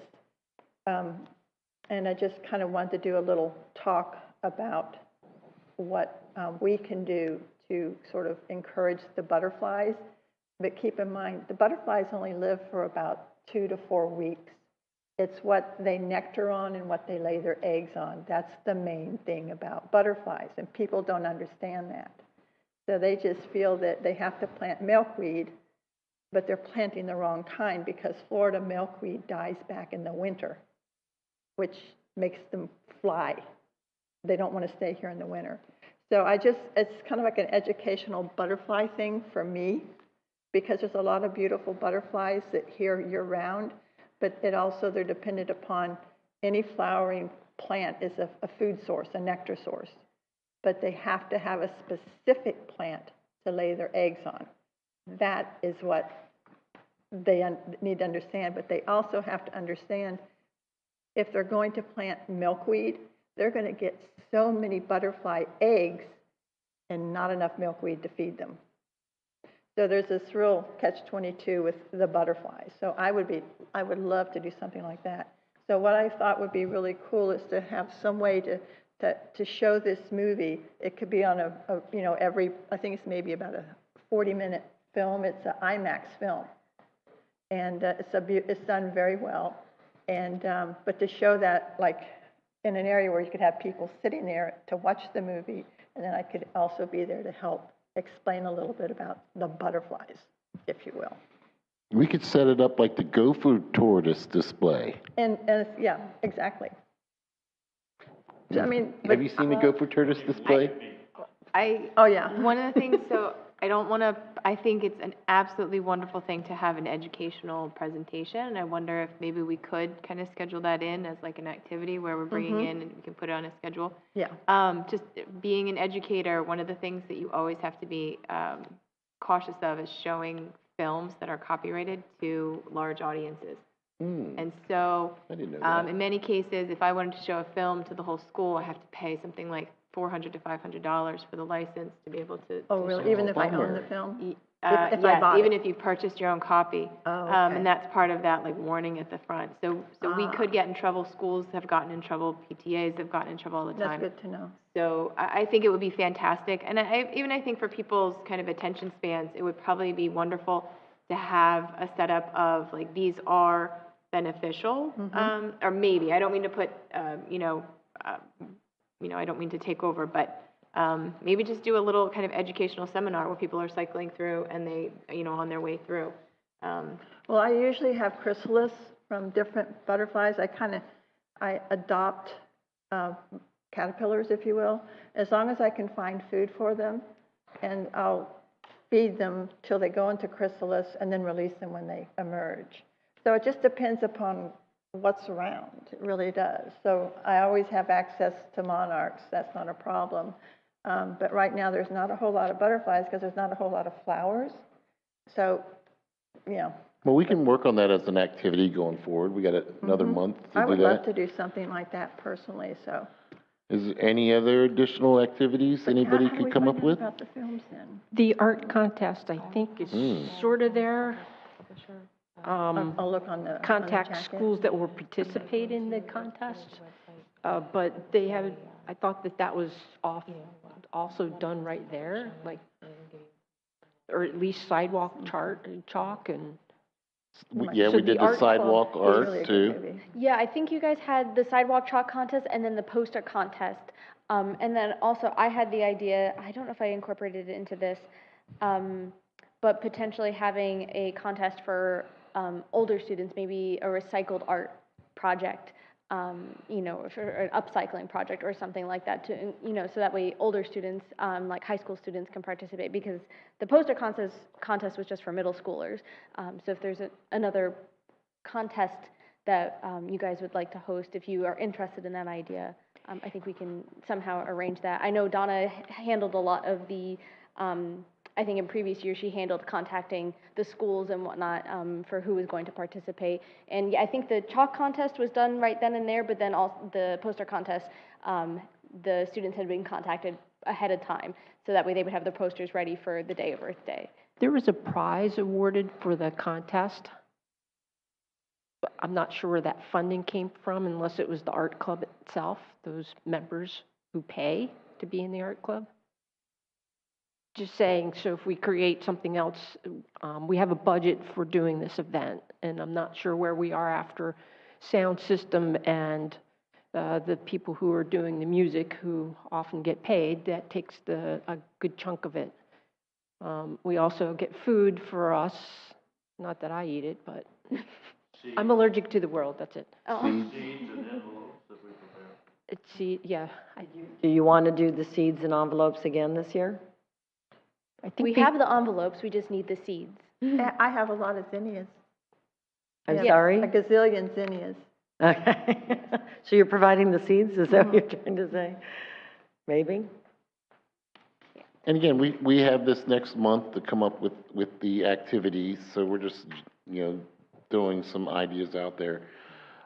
You have the Go Food Tortoise still, so we'll need a volunteer for that. They'll be out at the Scrub J place. But no, we have a big display that you, Oh, you do? actually, see, that's why I was wanting to get you in the butterfly suit. That's what I was referring to. And then we get the Gopher Tortoise display. There you go. And then, right, and the the kids Scrub Jay. crawl into the gopher burrow. Oh. Yeah, Oh, that and sounds it's got bugs and everything in it, and we set it up real nice. And the newest member of our illustrious team is usually the volunteer for the year. And then, so you just stand there, and the kids come in, and they really like it. Now we'll have you in the butterfly outfit, and that'll be good. Okay. And I'm just joking. But, so we got the Gopher Tortoise, and the scavenger hunt is another big activity that seemed to be really big.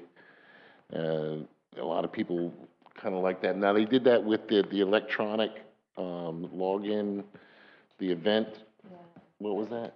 Yeah, that was 2 years ago, and we had to pay for that setup, and that went away. It was a didn't work one-time very thing. well, no. No, it was just a one-time thing, and so the cost, I think, would be prohibitive. So we were, and I'm okay volunteering, Nikki, if you want to help again with the questions for the scavenger hunt. There's your volunteers for scavenger hunt. We'll move on to the next one. I'm teasing. But no, a lot of people like that, and it really kept them busy all day. We also did face painting. We had some face painting down there. And then, again, you got the next month to figure out more activities. Yeah, and as part of the vendor applications this time around, there's actually going to be a box where they describe what their activity is if they do choose to have an activity at their booth. So that way we're not like waiting for till the last minute to have a list of activities that we can direct people to if they have little ones that want to participate in the event. So preemptively, at least as far as the vendors go, we'll have more information about their vendor activities than we did previously. But yes. And we also had a raffle with things being donated by the vendors that are there. And last year, I think we were like we had so much stuff to give away. Mm-hmm. How did you get the, the things that were donated? Who was in charge of contacting whoever for those donations? I want to say that was on the vendor application, that they indicated whether or not they were going to be providing an item or prize for the raffle. I think that was on the application, if I'm not mistaken. Yeah, And then at the beginning of the event, I know I was out of town last year, but they've always, the years I've participated, I feel like we just have every vendor just come up and here's a little trinket or here's that. And well, there was a little face-to-face contact too, and perhaps a small amount of shaming. I'm not really sure, but where you walk up and introduce yourself. You're wearing your NRB T-shirt, and mentioned, oh, did you have something that you'd like to donate to the raffle? And even some of us who might have written a book or so got approached and had to donate that. So Yeah. So, but a little mild coercion gave us an overload last year. It was great. Was there tickets? Is that what you sell tickets for the raffle? Or They were Yeah, free. we were gave just, them out. yeah, Oh. we were just giving them Oh. out. They'd come in and That's sign right, up. yeah. And Oh, When they came by Whatever. our desk, Right. they could pick up raffle tickets and seed packets as well. And again, the seed packets, as much of a bother as they are to construct, are still in line with some of our sustainable Sebastian. When we're talking about native flowers and native plants, for example, that's what the seed mixture was. we used the raffle to get them to come to our booth. And this way we get to get a little, FaceTime with them. And I was thinking about, You want to turn your mic on? I was also thinking about another thing I thought would be kind of neat is to do like, it's not a bumper sticker, but one of those sort of like peel-on decals that says like Sebastian breaks for the sandhill cranes and gopher tortoises, and just have like a nice sort of graphic where we could give those out or something. Donna is usually doing all the graphics and artwork and interface with Felicia, and we got a couple of months to put all this together. I was going to say that's a budget item. Mm-hmm. Okay. So we need to know what our budget is or how much we might have available to do such other great ideas. Okay. So you are budgeted $2,000 a year Right. to do this event.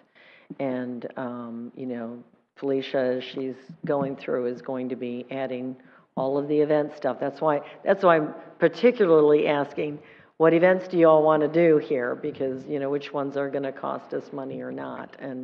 And also, I think we do have some items that we can reuse. I'm hoping. Do you ever have, a theme for the event, or is it just Earth Day? Earth Day and Arbor Day. There's no slogan like We living haven't with done that. wildlife or something like that, or? Other than, we rolled with sustainable Sebastian as soon as we could. True. And material to promote that, so. True. I wonder if there are extra stickers. There were some, well, that was 2 years ago, sorry. But I do like the idea of the stickers for the sustainable Sebastian. I think Yeah, that, there were a bunch of them. and I need a new water bottle. I don't know. It's peeling. There's actually We one can in stick with the that room theme in my too. office. I like Yeah. that. Yeah. You guys like the sustainable Sebastian theme, like she was saying? Speaking of budget items, I think for the scavenger hunt, do you remember what the prize was last year? I know in years past we did a bike. Oh, that's right. Yeah. Yeah, That's I don't right. remember last year. I had COVID and missed everything. The year before, we had given away a bike, and that was a little uncomfortable, I have to admit, because it was just one bike for one person, and everybody was there. Good, Ms. Bowman? Can you turn on your mic? I'm sorry. What about doing an annual pass for like the state parks? Yeah, and again, these are all just ideas we're coming up with for today, and we got another month to Yeah, really because you can get like finalize a all family this. pass maybe for the state parks, and they could go everywhere. It's a definitely a good Somewhere idea. local, like McKee would be okay too, maybe? But the state parks, they go to all of them. Yeah. Who would you even ask about that? Oh, you would just buy the pass, or I can check out at the state Yeah, park. yeah, I guess I was thinking more something donated, but yeah. Yeah. Yeah. Pass is I'll check. certainly cheaper than the bike. It was. Other people being contacted are the environmental organizations. There's like a whole list of them, so I'm pretty sure you got all them. And the Curb people, they're going to be contacted as well. I'm just going down the list from previous years. And then the state food vendor permit, that has to be pulled as well. And did we decide if we're doing beer this year?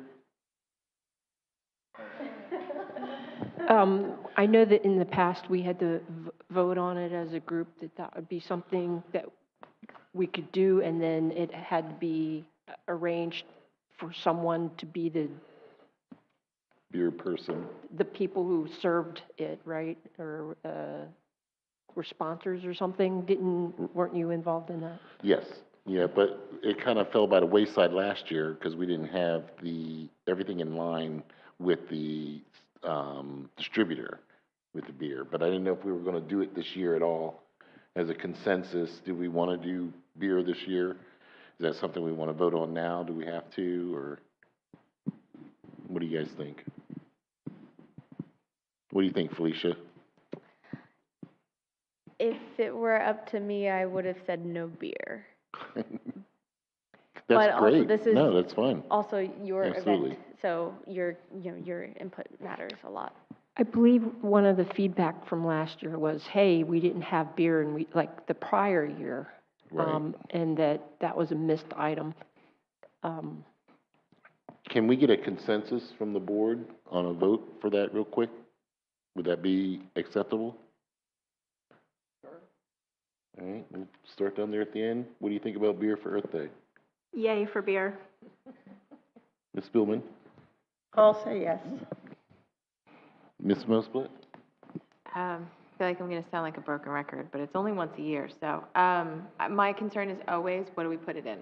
Because I don't think we should be putting it in single-use, disposable, like non-recyclable, non-biodegradable cups. I don't remember what it was in. I thought we addressed that. Paper or Did something that can be reused or along those lines. Anything but the plastic red cup. That's the only thing we don't want to see. They also make Well, yeah, there are a lot of recyclable things I don't wanna see, cups and green cups now. Yeah, they do have a lot of compostable options through. Yeah. It's Are they not really unfortunately a lot of are them they- are industrial composting, and so they just Oh. end up in the garbage anyway. And I Oh, I didn't totally, know that. totally get it. So I know I'm always the Debbie Downer, but No, like, you're that's always not my- at all. I would never say that. I feel like it's just, but I would love to, like, I know that there are local places, and I would love to somehow support them, so if we can find a way. If we can address that, would you vote yes for the beer? Yeah, if we can find a place to put the beer Let me in. go ahead and get through the vote first. Yeah. Mr. Carano? Yes. I vote yes. Ruth, you're, I'm indifferent, actually. well, yes or no? Yeah? Yes or no, either's fine. Well, I'm gonna count you as yes then. I would vote for it, but again, with the caveat in mind that we pay attention to sustainable Sebastian to prove it can be done. I mean. Absolutely. And I think, if I'm remembering correctly, Pedroia, who was involved 2 years ago, had something else going on last year. Right. It wasn't, they weren't even available to do it, but working with the locals and trying to interject items that are important to the board on Earth Day, I would support it under those conditions. Well, one of the things that everybody needs to know is I don't really drink. I don't even really drink. One of the reasons why I bring up beer is because I like the idea of being able to make a product from all these different things that the earth provides, the hops, the grains, the water, the heat, the fermentation process, everything that goes along with it. It's all very earthy to me, that you can make money cleanly with all, even the byproducts of the beer making process is now being used in some type of green part of the industry. That's the main reason why I was really bringing it on. I have a suggestion. What about if we have a little, beer is like provided, but you save like 25 cents if you bring your own mug? I don't know if we can do that. It has something to do with who has to collect the money. Over the next month, we'll address that. No, they wouldn't collect it. It'd just be like the beer would be discounted. You know what I mean? There's something about that. I don't know. There's a weird Like a rule. health code, maybe? No, it has something to do with the collection of the actual money that we can't discount it. It has to, this is the billing, this is beer and alcohol at a public event. It has to be real simple. I don't know. But we have to, do we still have to go to city council to ask for permission, or is this something that's already stuck on us permanently? I think there's a specific process that we have to go through before we get approval to have beer. I think there's forms that we have to sign, and you may have to go before city council. I'm not entirely sure what the process includes. We had done it once. I didn't know if that was still valid. So wherever we're at, we would like to move forward with beer at Earth Day. So that's another event. So I think the main thing was that we needed someone to agree as a company, the Rotary, that they would be that. What I can do is I can bring it up to the Rotary Board on Thursday, and we'll go ahead and start that process if we need it. Whatever we need from City Hall that they tell us that we need to do, we'll overcome that as we reach it. We also have Exchange Club and Mayor Jones is actually the president of Exchange Club. So we have a lot of different options, and I work with other nonprofit groups that would also be glad to participate.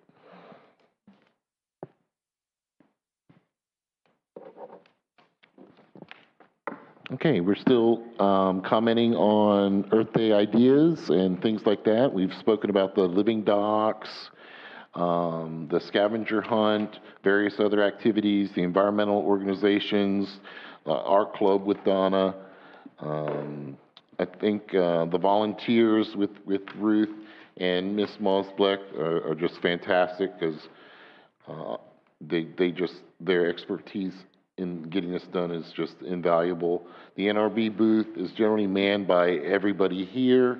Come and go as you need to, but pretty much expect to be there all day. And then, of course, we got advertising.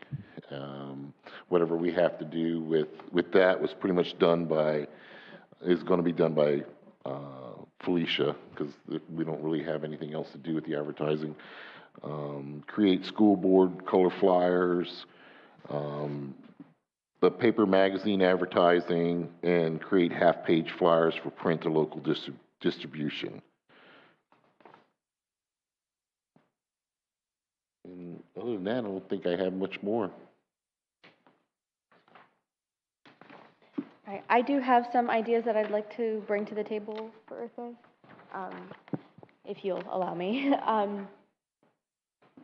I figured once we have all our vendors, Charles, I'm assuming you may want to take the position of MC again this year. Yes, ma'am. Or MC at Master of Ceremonies. But once we have that list, I would like to see which vendors we have that align with the Sustainable Sebastian goals, and then perhaps we could do like a vendor spotlight, in between the acts, and be like, oh, hey guys, just so you know, like these are the vendors that align with our Sustainable Sebastian goals, either, reducing the use of single-use plastics, or That's a great idea. So if you guys would like that, that would be your responsibility then, Charles. So once we have that list, that would go to you, and then during the event, that would be. Can you add that to the form? Like, how do we know that they're in alignment or not? I actually added a question to the form as part of my work order that the question asks which goals does your business or organization relate to, if any at all. So that, at least that'll give us an idea, and then also there are going to be, we're going to invite specifically some organizations and nonprofits, like I'm sure we want to invite MRC again, and maybe have Harbor Branch come by if they can, or whatever other organizations. So their goals will be more, or their mission will be more obvious to us, and that will also be part of the application too, them describing like what their purpose is as an organization or business, and then that will help us create that list. Yeah, and yes, I'll be glad to work whatever I have to do. I appreciate that, Charles. All right. I also was considering trivia. I know that trivia is something that, it's kind of like related to the scavenger hunt idea, but if there's maybe either having like a set trivia event as an activity, or Awesome. we could have in between, like say, when you get up on stage to do the vendor spotlight, like here's our trivia question, see if you can answer it kind of thing, just as like a for fun thing, not prize related or at all, but just. I was going to say that could be a good way, almost raffling. Like Yes. some of the, I know we're handing out a ticket, but maybe instead you. Give them a prize. Yeah, you come up to the NRB booth and give your answer to the trivia question. And So one of the problems with the handing out the little tickets is that you have to get in touch with them, and sometimes they've already left. And I mean, we've worked around it as best we can, but it's a constant announcing of a ticket number, and do the people hear you or not? And anyway, the trivia might work better as a giveaway. What we did last year was we just took their phone number, attached it to the gift, and then texted them and called them that here's your gift. And what was left over, I don't think anything was left over, actually. there were actually a few things left over that people hadn't picked up. They had been sitting in Kim's office until it became my office for a while. Okay. You There we text them, go. and Actually, if there's they've some gone, stuff they don't still come there. back. Right, yeah, so, and then, but that's a great idea. That's a great idea as well. One thing we did were a little slack on was food trucks from last year, maybe this year we could work on getting. Yes, if you guys have any vendor ideas, if you know of any food trucks that you'd like to invite, please, send them my way, and then I can, forward that all to Ms. Moss. But like, unless you have that idea in your head right now, and then of course you can mention it to her here. But yes, I would like to see more food trucks, and I'm actually having the food vendor application updated as well, so we can distribute that to whoever we want. And yes, please bring your ideas forward. Something pops into your head, be like, oh, I don't know if they could do it, but just let's invite them anyways, just on the off chance that they can come. Sarah? From what I understand, in order to get your best response from food truck vendors is to use the Facebook page, which I did put on the list of ideas, and you sort of just say, there is openings for this event on this day, and then let them respond and, choose from that. I feel like they are notoriously hard to peg down when you just are like, one for one. So that's what I've heard. Anyway. Yeah, that may be the best way to reach out to them is via Facebook. And I don't know exactly how many food trucks there are locally, but even just north of us, on the way to Melbourne, you pass like 7 food trucks, on the way up there. So maybe, adding them to our list of potential food vendors.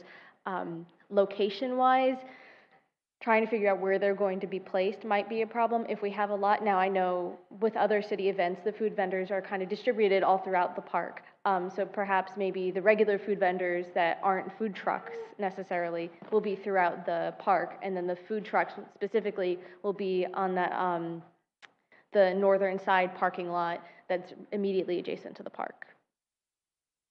That's usually what we do. We put them on the outside like that. But again, we got another month to work on all this. So, is there any additional comment on Earth Day ideas from anybody on the board? I'm sorry? I also had some ideas related to the Tulip Pond project, but I think that I will have to coordinate with Karen to see if she's okay with potentially having a booth about the Tulip Pond project, so we can create more awareness about the project, and, you know, educate people on what the project is all about, because I don't think anybody knows that it's happening, and I'm sure most people don't even know that the Tulip Pond is even there. So it was just a thought, but of course that's going to be more so based on if Karen is, you know, willing to either come and join us for the event, or if she's willing to say, hey, yeah, of course you can have a booth, and, you know, I would probably be there manning the booth, which would be right next to the NRB booth if that was the case. Do you want to go over the rest of your ideas here? Oh, I believe those are Sarah's.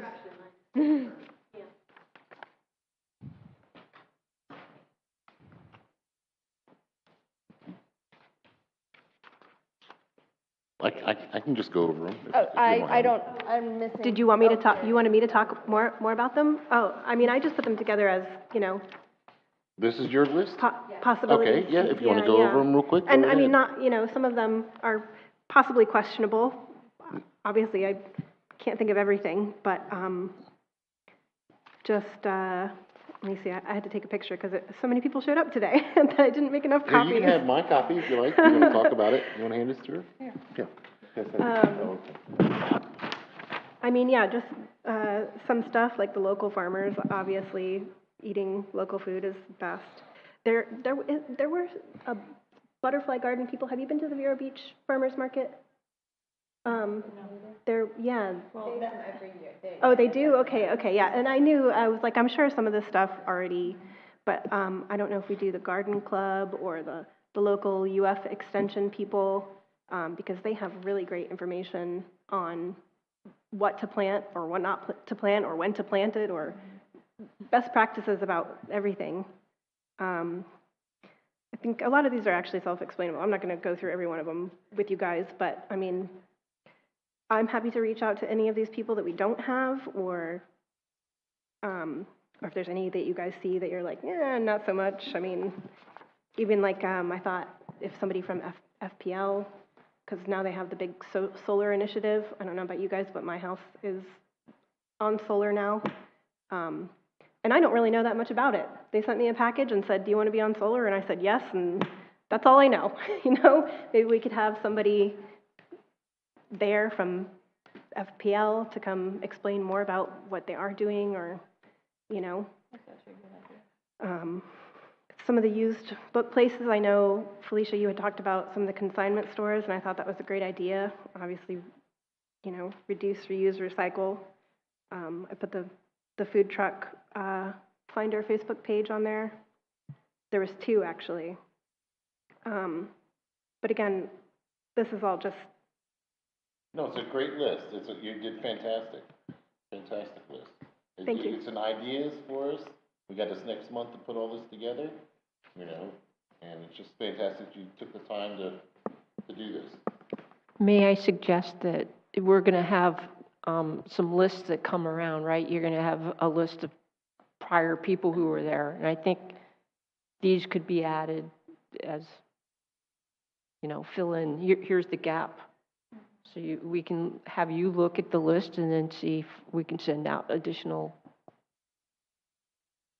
info to those other people. More the merrier. I would just recommend, one of the ways that we typically just disseminate the information, I know that you've got a ton of phone numbers here, which, I don't know, maybe we could even try and send out, like, through Google Voice, like text messages in terms of save the date. I don't know if you were able to find any email addresses that go along with these organizations, and then we can just kind of throw it into the that email and distribute that way. When you guys have done this event before, like, does the number of possible vendors, like, how is it, are you guys usually pretty booked up? Like, is there like a... How many vendors? Yeah, how many vendors are... Well, between now and February, we usually get a good feel for that. Mm-hmm. And generally speaking, it's been the same people from last year plus some. So I think we had like 92 vendors, something. So it'll be whatever we had last year. If it's not that many, it may only be, if it was 50. We'll have pretty much whoever was there last year plus. Yeah. And within the next month, we'll have a good feel for that vendors list. Is the goal to maximize vendor participation, I'm imagining? Or? Not so much. The real goal is to disseminate information about the Natural Resource Board and Earth Day and Arbor Day. That would be the primary goal. And to have all the vendors participate in getting that information out to the general public. The goodwill of all the events that we're doing. And, you know, to just get the city council, this is their big thing for Sebastian and to represent them in a fine manner. And I know we had kind of talked about it. Do the vendors pay to be a part of? No, that's what I thought. No. Okay. Yeah, the vendor booths are free, so they don't have to pay Okay. anything to participate. And they love it. They come, they get a lot of people. And to comment on the number, I believe it was around 80-something vendors last year. We're as far as I limited a understand. little bit by the number of spaces we have, because with the exception of the food trucks, I don't think we assign numbers to them. I mean, we're out there at 5:30 in the morning putting these tags up for where the locations are, and we have spaces. 80 or 90 spots that we have to figure out every year. So there's a limit on the maximum number of vendors theoretically, at least right now. Sorry, go ahead, Ruth. Just one other comment, and some of the organizations, environmental organizations, and others that you would really love to participate in Earth Day, it's not just our city. So hopefully MRC would come, but right, they have their county and other towns in Melbourne or whatever who might also have an Earth Day. So we try to get it out as soon as we can, but we can't get all the on the list. Sometimes we're limited by they've already committed somewhere else. Okay, is there any additional comment from anybody for the Earth Day ideas? As far as ideas, not from me, but just making sure we go through the tasks list and making sure that we, like, if everybody wants to take a task to make sure we get all this stuff done at some point, I say the sooner the better. You know, whatever we can get done way ahead of time, I think it'll be for the best, because then we're not rushing. I also did want to mention, I changed the due date for the vendor applications, so those will be due March 1st as of right now, because I figured the sooner we get those applications in, the better. And if some trickle in after the fact, I'm not really gonna, you know, worry about it too much, but I really would rather see those much further ahead of time than, you know, than maybe just, it's a little more than, a month and a half before the actual event at that point. So otherwise, they would have been, at least on last year's application, it was due March 13th or something like that. So I think, you know, that needed to be pushed up a bit so we can get the ball rolling and make sure we have all our ducks in a row long before the event, and then we can send out the vendor packets much sooner and things of that nature. Okay, do we need to review this again tonight? Yeah, just so I know do it? exactly Okay. who's taking what tasks, All right. and then we can, you know. So we'll start with vendors and compile a list of prospective vendors. I think that Nikki and Felicia are working on that already? Is that what? Yeah, You I was decided? hoping, Felicia, are you able to compile the list and then I can take it and send the emails out? Yes. Because no one can send me the emails directly, so it'll have to go through you Yeah. anyway? Okay, all right. So yeah, I can, you know, whatever anybody sends me, I can compile that and send it your way. All right, thank you. Okay, now when I do vendors like that, everything underneath there is included, or do you want to go down each line? We don't, Okay, all right, so we'll go to promotional, Brian has been working with, and, again, a lot of this does fall on Felicia, sorry. But Brian, he did call me, and, he called me the other day, said he's working as good as he can with the sound and everything else, but he's in contact with you, so that's gonna be Felicia and Brian. Yeah. Okay, so then we'll go on to the activities. And that's just a spread across the board, I think. I don't think we have one single person in charge of that. Did you want to appoint person for activities?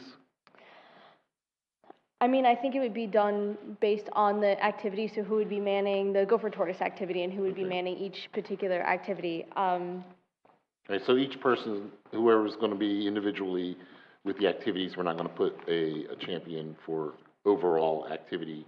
You're still going to be in charge of that then, Miss Felicia. So anybody that doesn't have a name on it, it's actually Felicia's name.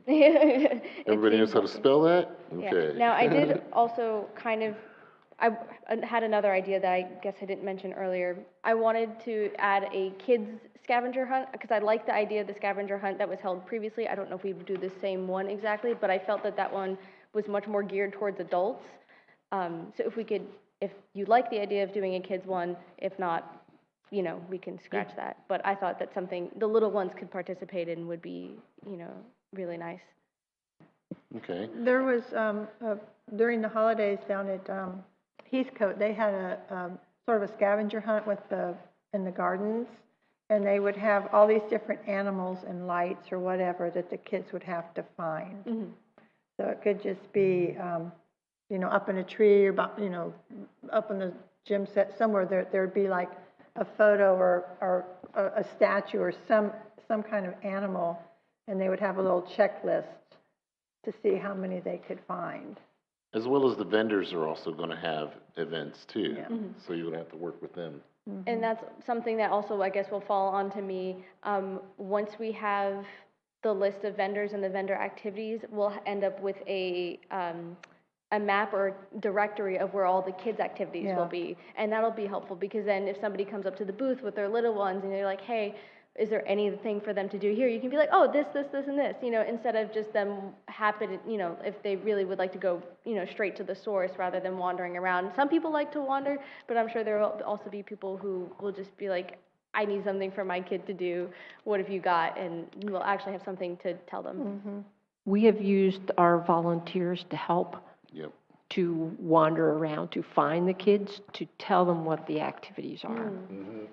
So we do take action to try to make sure that they don't just have to come to the NRB booth. We have them actively searching for kids and making sure that they know where to go.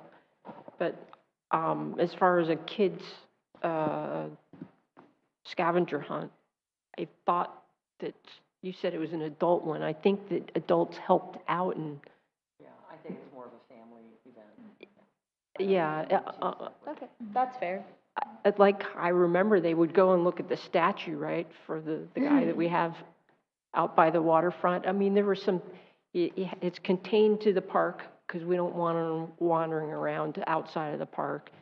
And, they went and looked to see that, like, the water fountains were, the refillable stations were there.